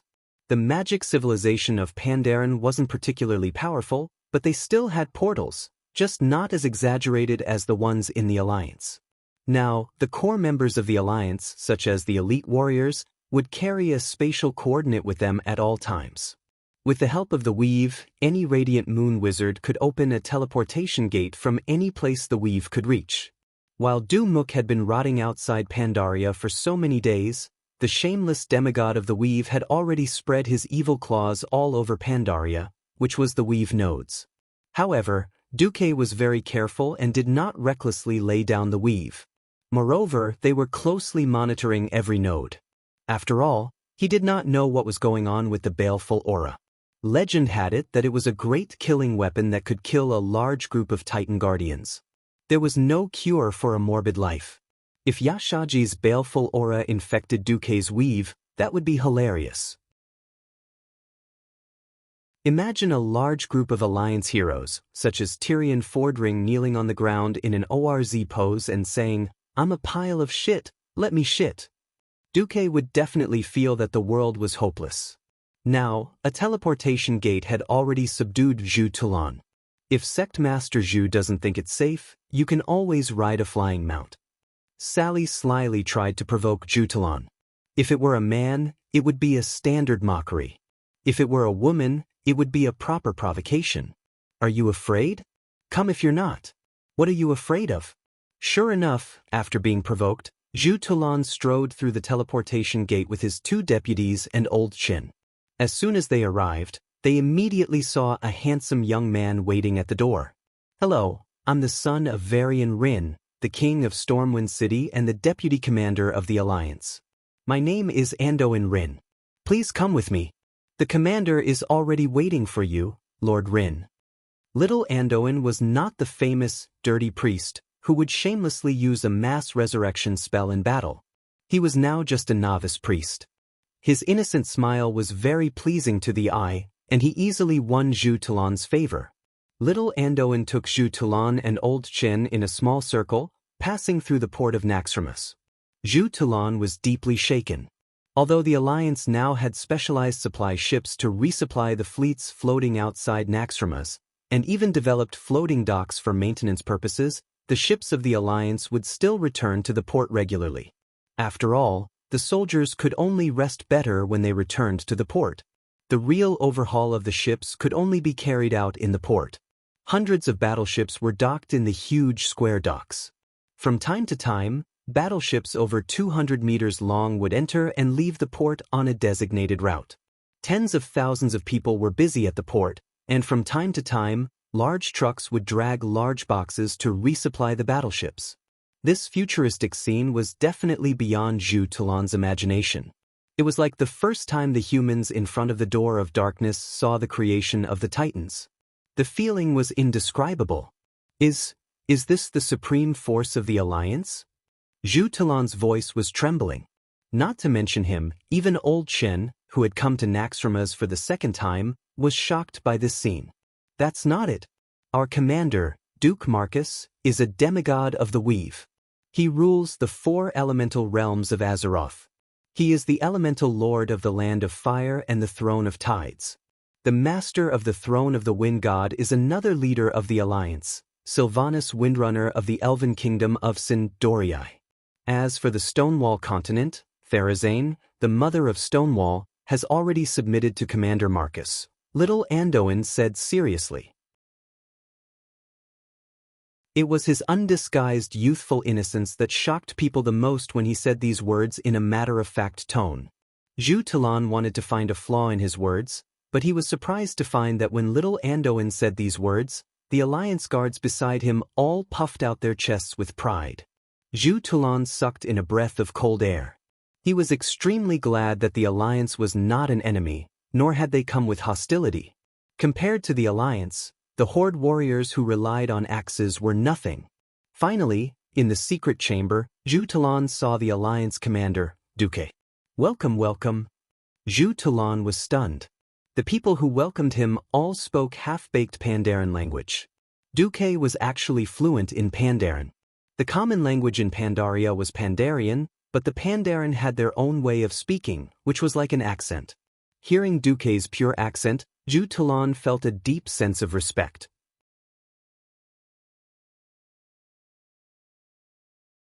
Chapter 1944.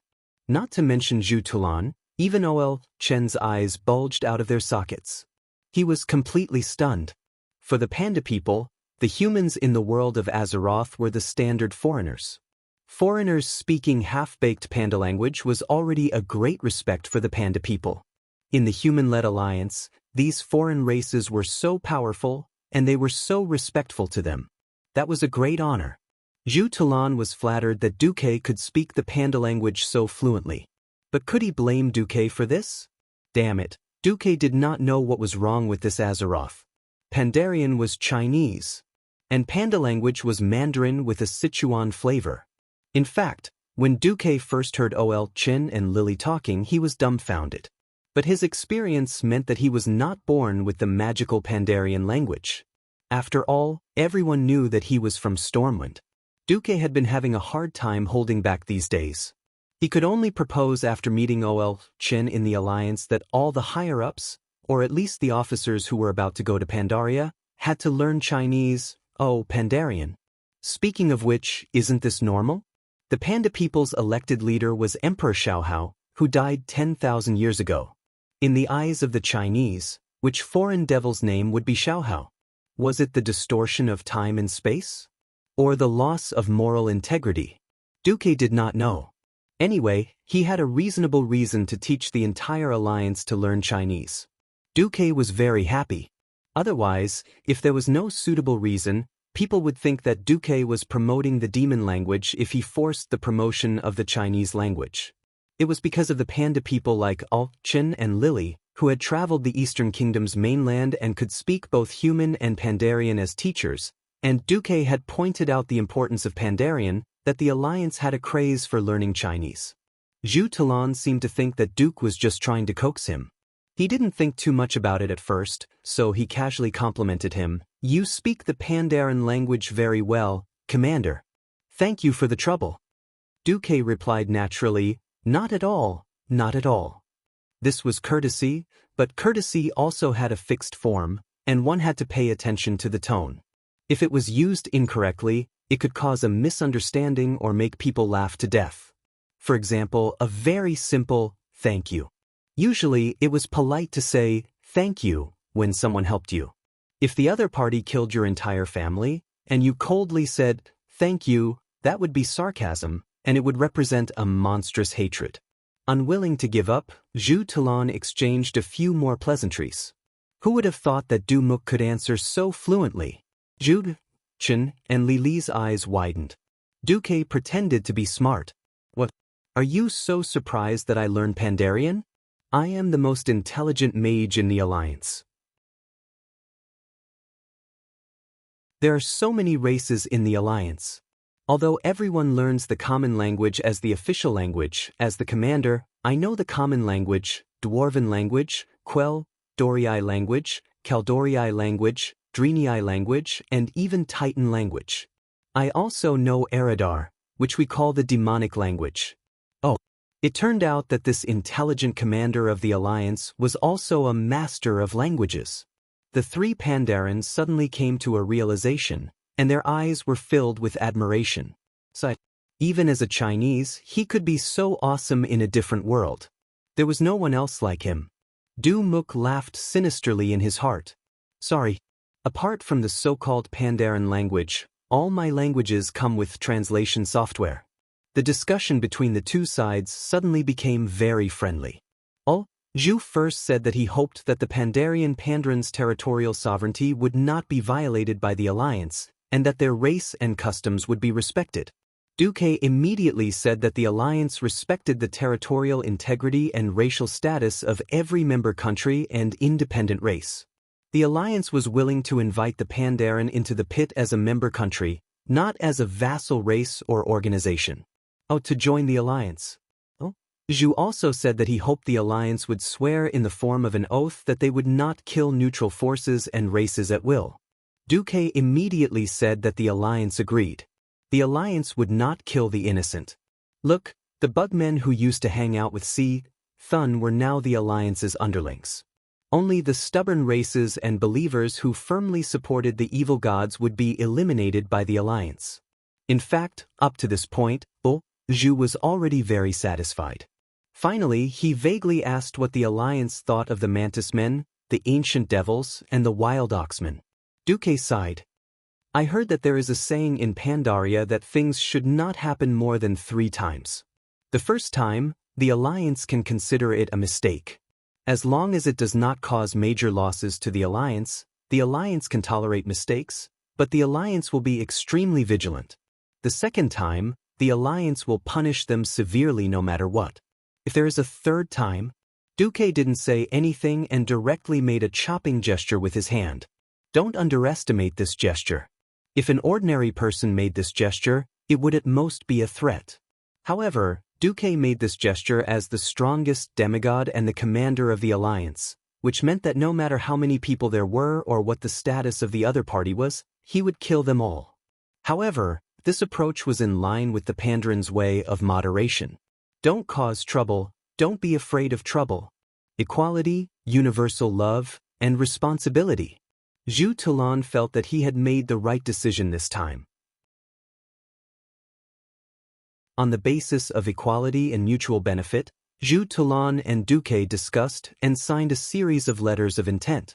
Of course, this would only be officially signed after Zhu Tulan helped to persuade the other Pandaren organizations and obtain the agreement of half of them. On the other hand, under Duque's clever guidance, Zhu Tulan also agreed not to interfere with the alliance's fight against the Zandalar trolls. In fact, the grudge between the alliance and the trolls was a bad one. Because when the High Elves came east and arrived at the Long Song Forest, they actually seized the territory of the Amani trolls. If they insisted on this point, the alliance would be the one in the wrong. Duque used diplomatic language to point out that the Night Elves used to be the trolls. The atmosphere suddenly changed, and it suddenly became a civil war. Given the Pandren's character, they definitely didn't want to get involved. The key was that Duque pointed out that when Ragnaros and the ancient gods were stirring up trouble, the trolls took the opportunity to stab them in the back. Zhu Tulan didn't like these trolls at that time. The Zandalar trolls had now recruited the Amani and Gurubashi trolls, but these trolls used to believe in evil gods. The Amani loved torturing and killing animals, imprisoning the souls of animals that were close to demigod level and integrating them into their bodies to gain power. The Gurubashi worshipped the evil god Hacker and loved blood sacrifices. Moreover, the Zandalar had become a traitor. First, it helped the alliance deal with Hacker, and now it actually betrayed them. It gathered the trolls, attacked human ports, killed people, robbed human ships, and ran away. This was a classic case of betraying one's own people and then using the enemy's hand to annex the other races. In turn, it turned around and abandoned its former ally.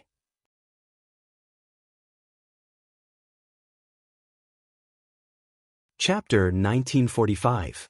The Zandalas had their own reasons for doing all this.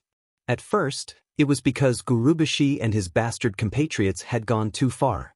Later, they did rise up because they were afraid of the alliance's persecution. But after Duque revealed so many facts, he inadvertently induced Zhu Talan's thoughts. Duque was not afraid that Zhu Talan would send people to investigate, because what Duque said was the truth. Of course, some things. Grass grows 3 feet high on Zujin's grave, and Zwaman has become a magic testing ground for blood elf mages. Would I say such things? Zul Kurub has now become a heavy industrial base in Stormwind. The gold mine in Stranglethorn Vale has been exploited by the Marcus family and used as a gold reserve for Duque's little treasury.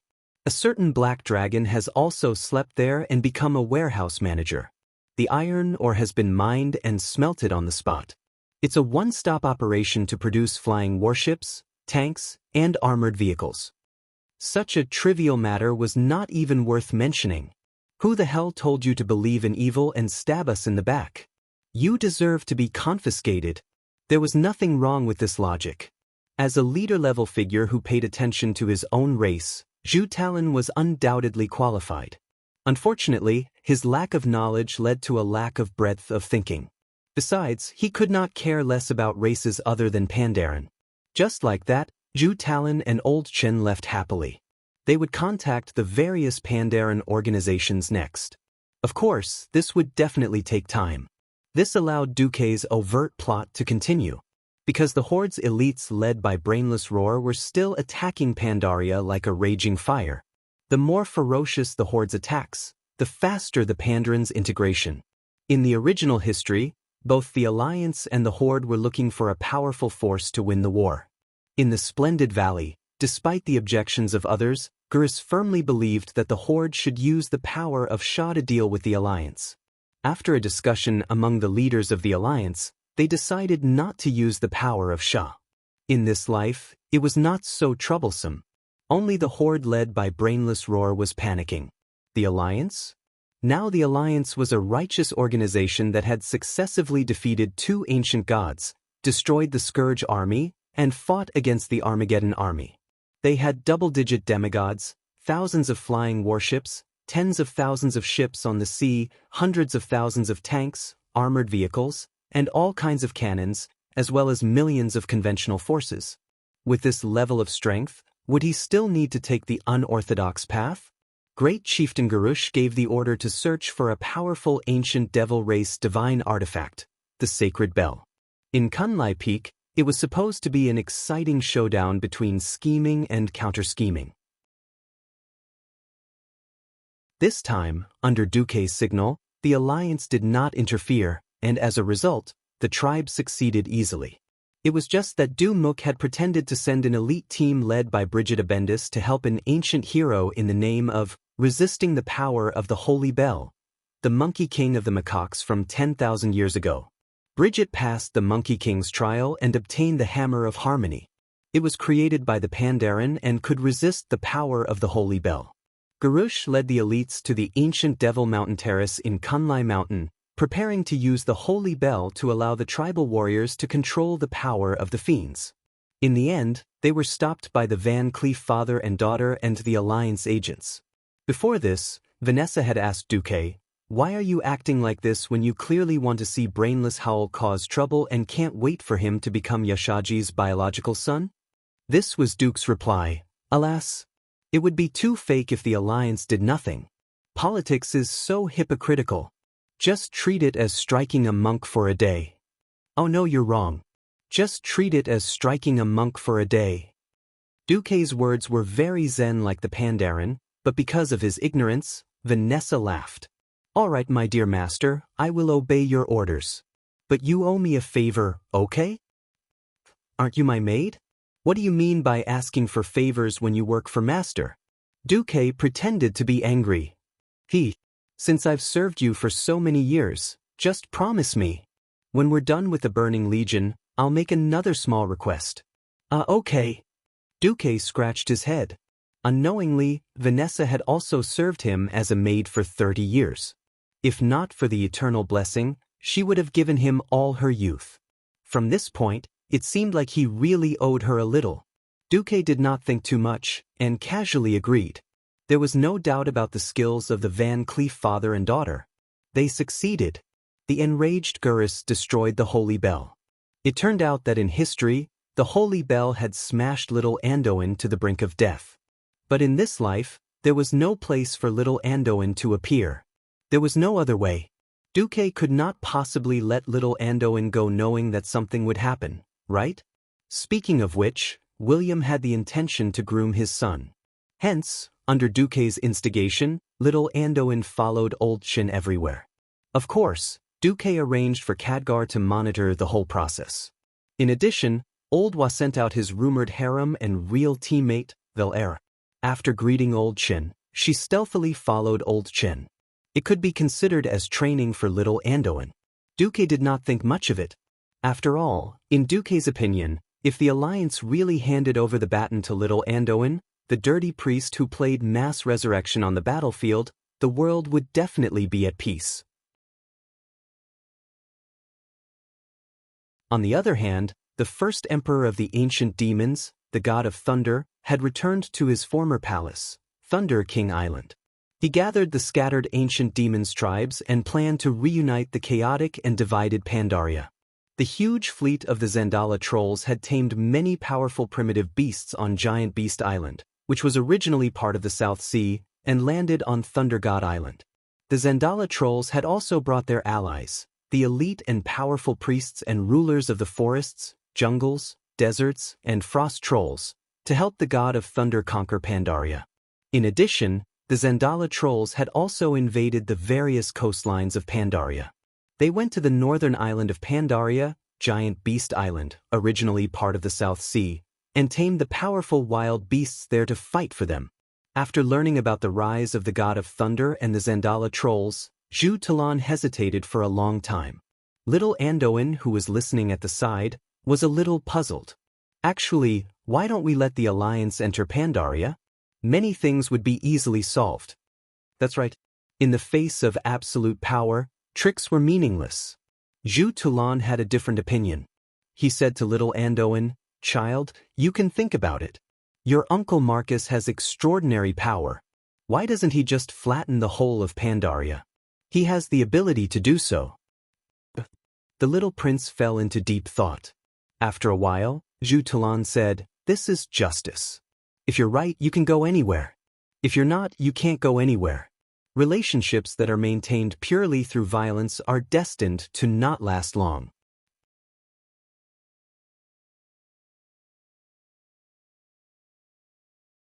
Chapter 1946. In Naxxramas, in the secret room that could monitor little Andoin's condition, Xianxia, who was in human form, made a threatening gesture after seeing this scene.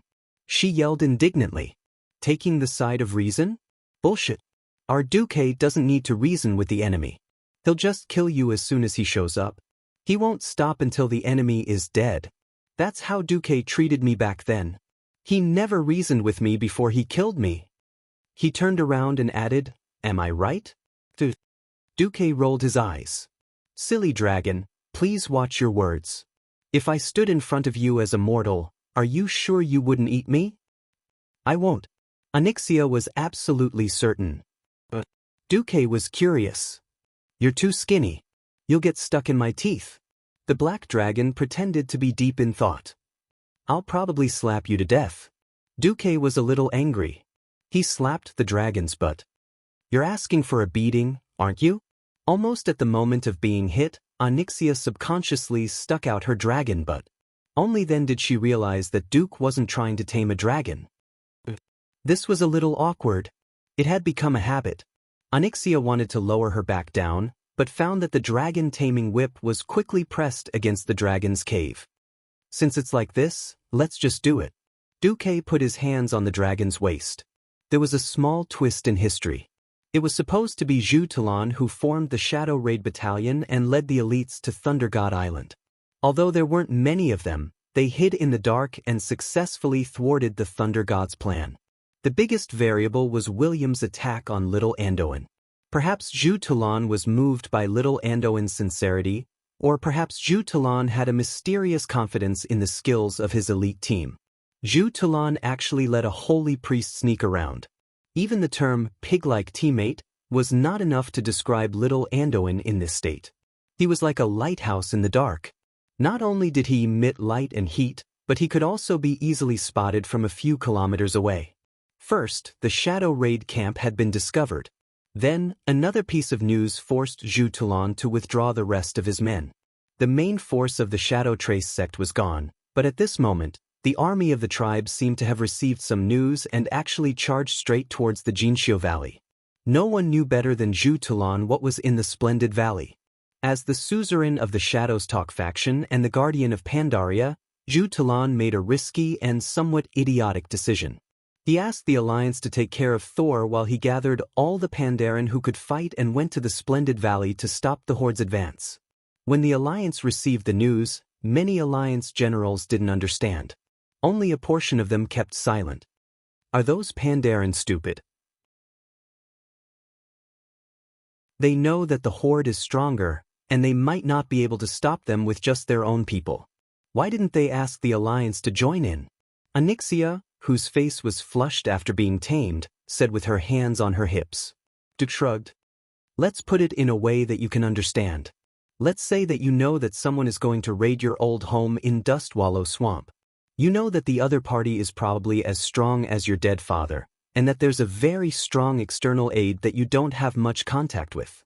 Would you trust yourself, or would you look for external aid?" The Black Dragon Princess brain was stuck. Perhaps it was stupid, but it was not difficult to understand.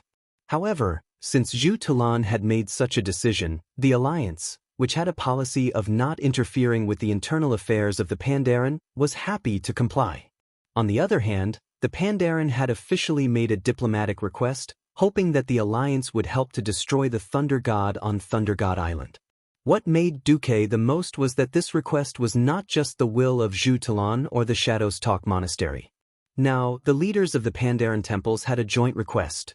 The White Tiger Temple, the Green Dragon Temple, the Five Dawn Temple, the Red Crane Temple, the Thunder Palm Pavilion. There were no less than 10 Pandaren organizations, big and small. Although not all of them, considering the sacred status of the Pandaren temples in the hearts of the Pandaren, this was already an important consensus reached by Zhu Talon and the Pandaren in a short period of time. Duque raised his eyelids, looked at the main reports, and said to Bulang Bronzebeard, "Clean up Thunder God Island." Clean up? Well, after working together for almost 30 years, Bulang naturally understood what Duque meant. It's okay. Our enemies will soon give us divine assistance. Duque simply closed his eyes. It turned out that in history, with the help of the Shadows Talk faction, the Alliance and the Horde landed on Thunder God Island from two directions. After establishing their respective forward bases, the Alliance and the Horde broke through the walls of the Thunder Throne, raided Zandala's dock, and the Ancient Devil's Mine, and finally broke through the solid gate of the Thunder Throne. In the process, both the Alliance and the Horde paid a terrible price in human lives. At that time, when the Alliance and the Horde were fighting, their long-range weapons not only hit the Thunder God's people, the Zandala trolls, but also each other.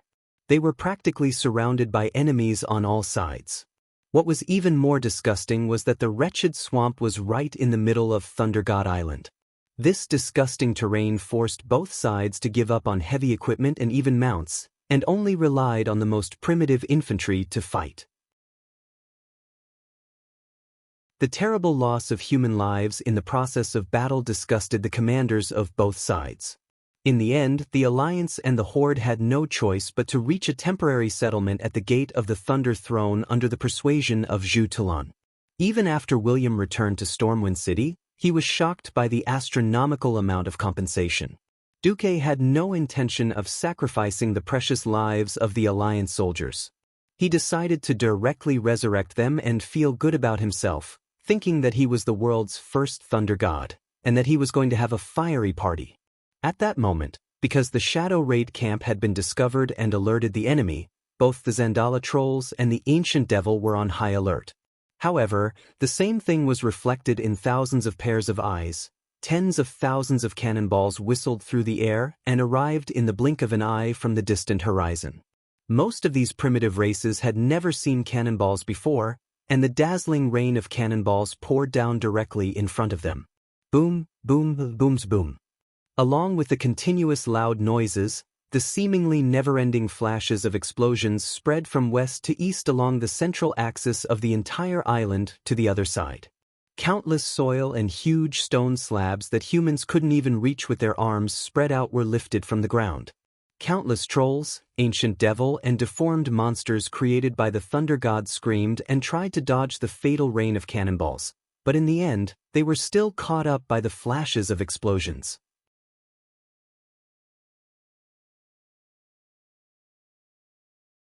Chapter 1947. An unlucky demon ancient warrior was sent flying by the shockwave of the shell explosion. He was thrown dozens of meters away and landed heavily on the ground. In mid-air, he had already become a matchstick that had been broken into several pieces. It was obvious that he would not survive. The other Zandalar troll's head was sliced in half by a flying tile. The regenerative ability that the trolls were so proud of did not come into play at all. The Zandalar troll was blasted a few meters away and turned into a corpse before it even hit the ground. The southwest part of Thunder God Island, which was lower in altitude, was designed to be a quagmire for the invaders. The Palace of Thunder God, the Throne of Thunder, was located in the northeast. The incompetent invaders, limited by the terrain, had no choice but to launch desperate and futile attacks from the quagmire to the tall city walls. It should have been like this. The unreasonable Alliance cannon array ignored this point and directly used a storm of steel and gunpowder to set off a one-sided massacre on the entire island. Hard granite bricks 2 meters wide, 1 meter high, and half a meter thick could not withstand this terrible cannon storm. Even the aftermath of the large-caliber cannon was enough to blow all the nearby warriors away. The temple, which had a very classical and rough style, was like the purple-black sky in the sky, groaning in the cannon fire. The thinner buildings were directly uprooted. The violent explosion caused the walls of the palace to easily loosen and collapse. The roof directly disintegrated into countless fragments, like a sand fortress violently smashed by a baseball bat, easily exploding and scattering. There was no creature that could survive a 460 mm caliber main cannon. Not the trolls, not the demons, not even the deformed monsters created by Thunder God. These red and black deformed monsters that looked like meatballs wriggling on the ground took a shot from the 203 mm cruiser's main cannon. The tentacles that extended from the meatballs seemed to swell up, and then they exploded like meatballs that had been pissed. Instantly, flesh and blood splattered everywhere. The smaller tentacles were directly blown to smithereens, and the thick broken limbs were blown into the sky. After the 460 mm main cannon, it was the even more terrifying Gustav-class railway gun. Railway guns of more than 800 mm were moved out from the depths of Naxxramas through the railway tracks, revealing their huge muzzles in the direction of the target. It was just a single shot, but it was like a huge hammer smashing a brick. The soil around the entire lightning throne was blasted to pieces. It was like a huge shovel specially used by gods had dug up a huge piece of soil at the edge of the lightning god island, exposing the main structure of the divine hall below to the sky.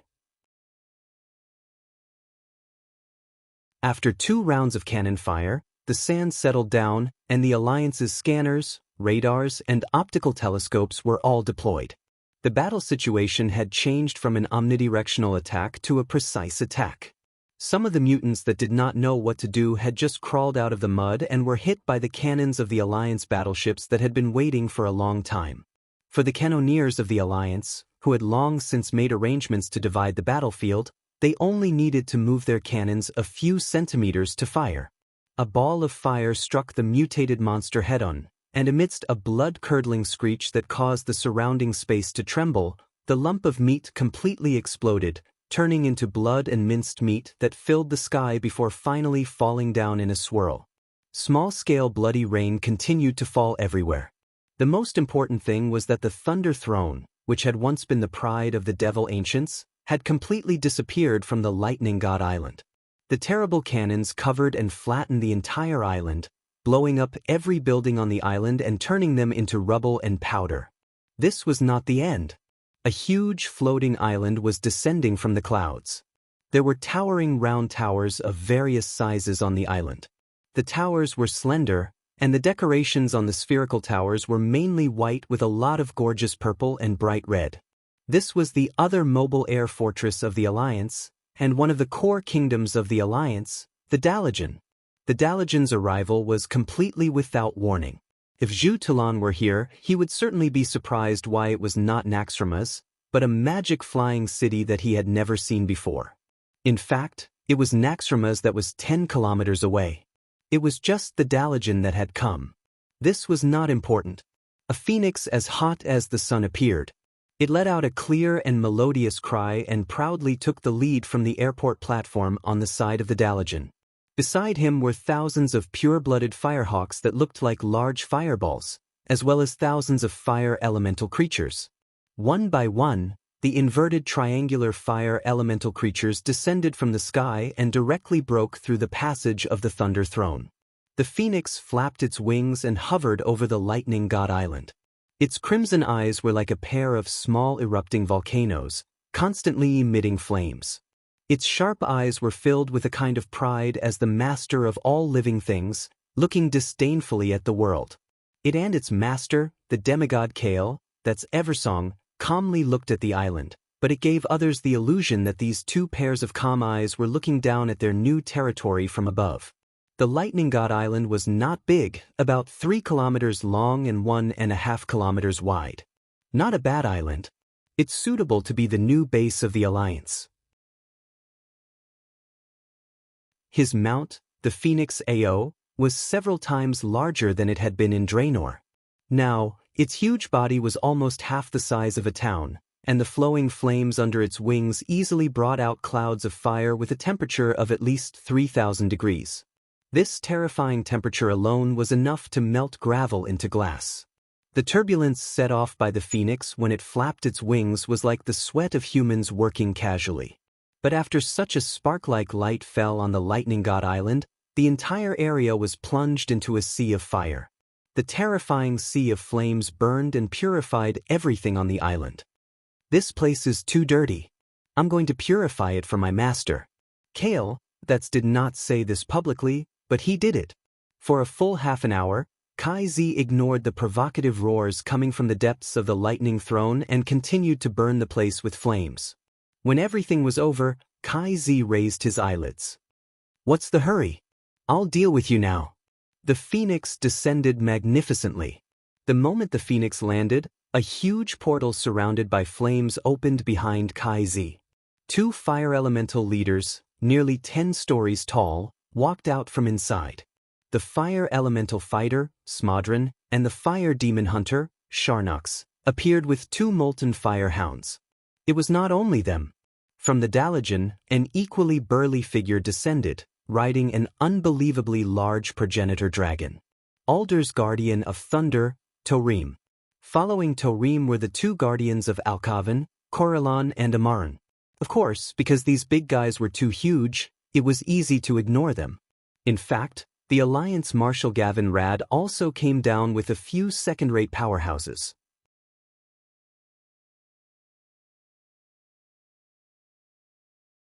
Chapter 1948. Kai-Zi smiled. "Is everyone here? Let's begin." The Alliance had many strong people and there were many cards that they could play. There was no need for Duque to lead the team personally every time. For the purpose of making use of resources, Duque would let the Guardians work as long as he found a suitable excuse. There was a special existence in the Thunder Throne of Thunder God Island, Guardian Laden. Since it involved a Guardian, it must be another depravity drama. Torim, who had been sold by Wisdom Loken once, hated betrayal and depravity the most. After some stupid dragon died, Torim did not need to defend order. Under Du's instigation, he began to participate more in fighting against evil.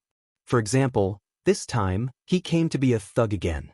It turned out that in history, the troublemaker Black Dragon Prince Lachio had gone to the Thunder Furnace on Thunder God Island and learned that the ancient devils had the powerful technology left behind by the Titans. He used the equipment to forge a sharp halberd and then collected the power of thunder from the Storm Dragon King's corpse. Lachio sent people to continue investigating the Thunder Throne and collect the stone slabs left behind by the Titans. Finally, he understood the mission and origin of the ancient devils. In this life, sorry, I gave Lachio a cold song long ago. In fact, the ancient devils were once a pile of decorative stone statues in the experimental field of Pandaria. Under the effects of the curse of flesh and the spring water of Splendid Valley, they woke up and became flesh and blood, gaining life. The ancient devils who called themselves the Thunder God were not that great.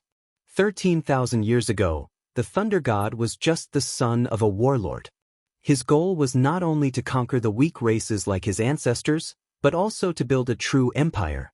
In order to achieve this goal, he traveled to the mysterious peak of Thunder to search for the forgotten truth about the ancient devils and their power. He found something that opened his eyes: the Titan Guardian Laden, who guarded the powerful Titan artifact, the Narek Fiend engine. The Thunder God controlled both and then used this new power to proclaim himself the King of Thunder. He ruled Pandaria with tyranny until his death. Now, he was resurrected and wanted to cause trouble again. Even though the powerful Zandala trolls and ancient devils had set up layers of defense in the Thunder Throne, the ferocious beasts hidden in the underground caves of the palace, and the monsters left behind by ancient devils' dark magic lurked in the palace sewers. But so what? The group of fire element demigods led by Kai-Zi were enough to give them a hard time, not to mention Torim and the other guardians to hold the fort. Most importantly, Duque had been using this method to emphasize the justice of the alliance among the guardians. Look, our alliance has killed another evil one and saved a fallen guardian.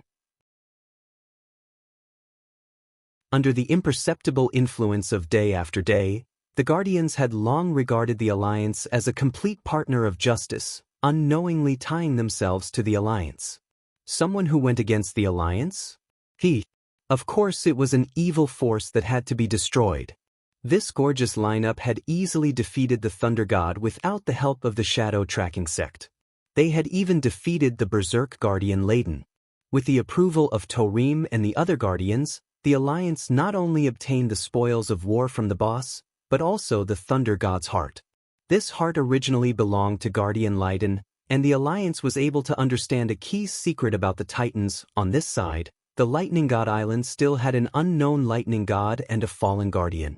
On the side of the Giant Beast Island, it was a complete annihilation. Without the annoying fog, there was no need to defend the dangerous caves that were getting deeper and deeper. Who knew why the Zandala trolls had trained so many giant beasts? To add food to the Alliance's soldiers? They had tested it out. The velociraptor meat on the Giant Beast Island was not delicious. It was too tough. Unless it was the orcs with good teeth, no one would like that barbaric taste. In front of the Alliance's flying fleet, the army's cavalry, be it the Velociraptor Knights or any other knights, was a tragedy. The rarest thing was that there were no Pandaren living on the Giant Beast Island. Without worrying about friendly fire, the Alliance's fleet madly poured out the old-fashioned cannonballs they had accumulated over the past 10 years. Cannonballs were like that.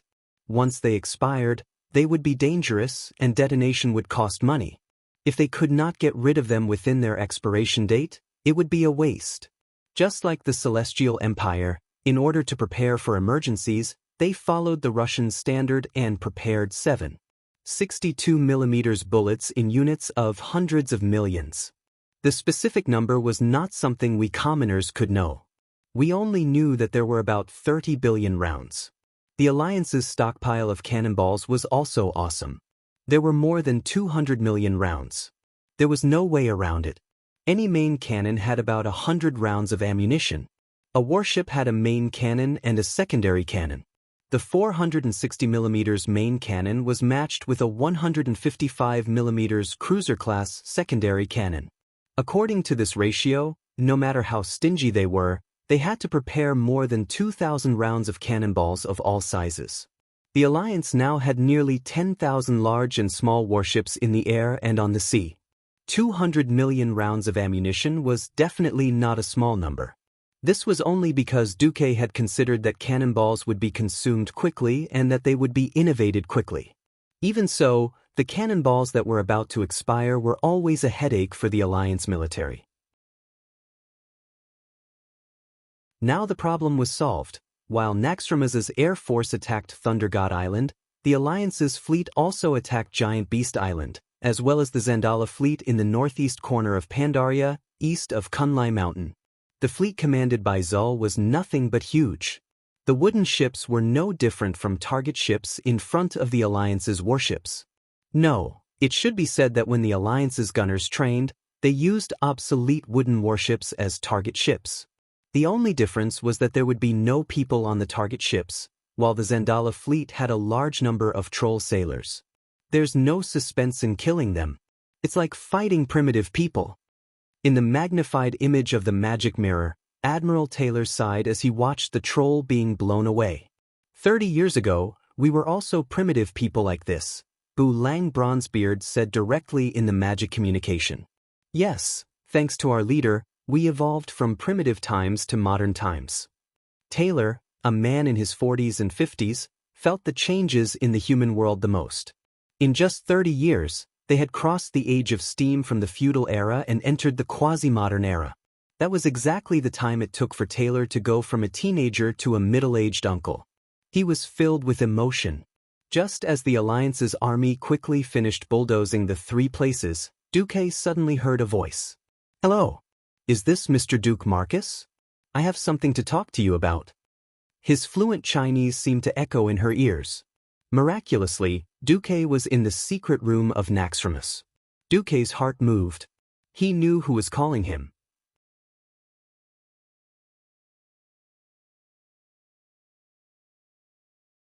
Chapter 1949.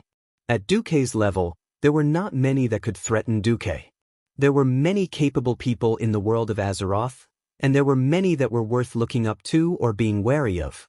When it came to Pandaria, there were only two existences that could make Duque take them seriously. One was Yashaji, and the other was this one. Duque stood up, patted his clothes, and gestured, "Be serious." The Black Dragon Girl and Vashj, who had been a bit lazy a moment ago, immediately became serious and tidied up Duque's clothes in an orderly manner. Duque easily crossed the teleportation gate, and in the next second he appeared on Mount Kunlai's clear sun peak. It was not as cold as Northrend, but standing on this snow-covered peak of Pandaria, he could still feel a chill. The cold was meaningless to Duque, who had a demigod body. Moreover, as the elemental lord, Duque could control any of the four elements in the world of Azeroth at will. The ice elements here had only sensed Duque's presence, and they had already cheerfully lingered around Duque, forming a small ice tornado. But this ice tornado was very slow, and the dust and snowflakes carried by the wind could be easily seen with the naked eye. Duque did not care about the situation of the elements. From the start, all his attention was attracted by the old panda man, who was leaning on a walking stick, had a kind face, and had extremely long white eyebrows and beard. He clearly looked like an old panda man, but even though he was a little hunchbacked, the natural aura he exuded made it seem as if he was one with heaven and earth. Duke could not help but raise his eyebrows. Normally, every animal that was independent of the natural environment of a planet would have an aura that was completely different from plants. This person's aura was not like that of an animal at all. No, it was not even like that of a living creature. Yet, it gave Duque a natural and harmonious feeling. "Oh, Mr.'s ability to control the elements is indeed amazing. That's great. Please forgive this old man's impetuousness. If you're in the mood, why don't you sit down and have a cup of tea, then listen to this old man's story?" The old Pandaren grinned. Then, as if he was performing a magic trick, he conjured two mats, a short tea table, and a tea set. "Honored guest, please take a seat." Of course, he didn't want to sit cross-legged or spread his legs and directly sit down. If Duque did this, the other party would not blame him, but would treat him as a foreigner.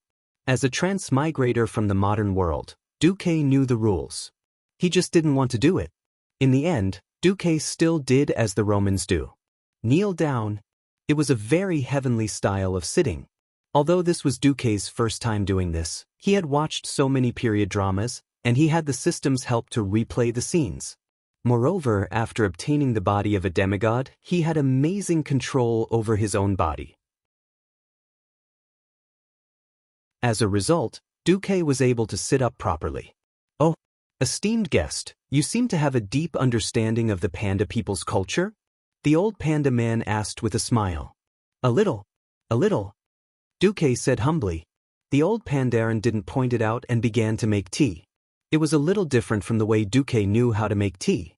The old Pandaran's way of making tea was more old-fashioned. It was obviously the simplest way to wash a cup with boiling water, but under the huge black bear's paw, it was unusually light and graceful, like a white crane taking a bath. The tea powder that had been ground was scooped out of the teapot with a spoon. As soon as the teapot was opened, a faint fragrance could be smelled. After picking out a small amount of tea powder, he poured it into the teacup, mixed it with a small amount of boiling water, and mixed it into a sticky paste. Then, he picked up the teapot and poured some tea into the teacup. The whole set of actions was done smoothly and harmoniously. As Duque sat there, it was as if he was watching a godly performance. Not long after, the tea bowl in front of Duque, with a diameter of 15 centimeters, was filled with a bowl of evenly colored, gently swirling tea. "Please." Duke held the teacup with both hands and placed it in front of him. He used a small amount of wind elemental energy to gather the aroma of the tea into the breeze and send it into his nose. At first, the fragrance was strong, but after a long time, there was a lingering fragrance lingering in the nasal cavity. This feeling was very magical. First smell, then taste. It really was the best. Before Duque crossed over, he was a boar. Tasting tea was not a skill that a college animal should have. He couldn't tell what was good about it. This kind of tea that left a lingering fragrance in the mouth and teeth was definitely not a lie. The old man's tea is very good. Duque made such an evaluation after searching through his barren tea ceremony memory. Oh, If I didn't specifically understand your origin, I would be more willing to call you Mr. Du according to the Pandren's custom, because I always feel that your surname should be Du and your name should be Ku. The old Pandaren said with a smile, "Of course, if you think this is offensive, can I continue to call you Mr. Marcus?" Duque, who was mentally prepared, didn't have the slightest psychological fluctuation. He took a sip of tea indifferently, put down the teacup with both hands, took out a handkerchief, wiped the tea on the corners of his mouth, and then spoke. "A name is just a code. Since Emperor Xiaohao is an old senior from 10,000 years ago, then whatever you call this junior is willing to accept it." That's right. The old Pandaren in front of him was actually the last Pandaren emperor, Xiaohao. Some people might ask, isn't Emperor Xiaohao dead? In the magical world of Azeroth, corpses could be resurrected after death, and ancient gods could come back to life after death. Emperor Xiaohao could split the entire continent and cover all of Pandaria with a fog 10,000 years ago. Did such a blockhead guy really not leave a will after death? Du Muk was the first to not believe it. Emperor Xiaohao smiled. "If it weren't for your decent appearance, I would think of you as a Pandaren with the most complete and great inheritance." "You flatter me. You're the panda. Your whole family are pandas. But why does it feel like I'm not scolding people?" Duque, who was complaining in his heart, suddenly lost his temper. "You and your alliance are too powerful, so powerful that even my clansmen and I are incomparably fearful of you. Regarding your invitation to us Pandaren to join the alliance, my people and I have to be cautious. After all, it's easy to join a powerful cross-racial alliance." Swallowed to the point that not even the bones are left. Duque smiled. "It seems that you really understand Pandaren culture. This is what I'm most gratified about. Our Pandaren's customs and living habits are quite different from the existing races in the alliance. There are countless powerful races in Pandaria. My ancestors and I spent countless years but failed to integrate them into an equal and peaceful organization. Differences in culture and ideology are the most likely to cause conflicts and even wars." Emperor Xiaohao sighed. "You're tuning in to the Wang Lin's Journey YouTube channel. Don't forget to subscribe and join us on this journey to catch the most captivating stories.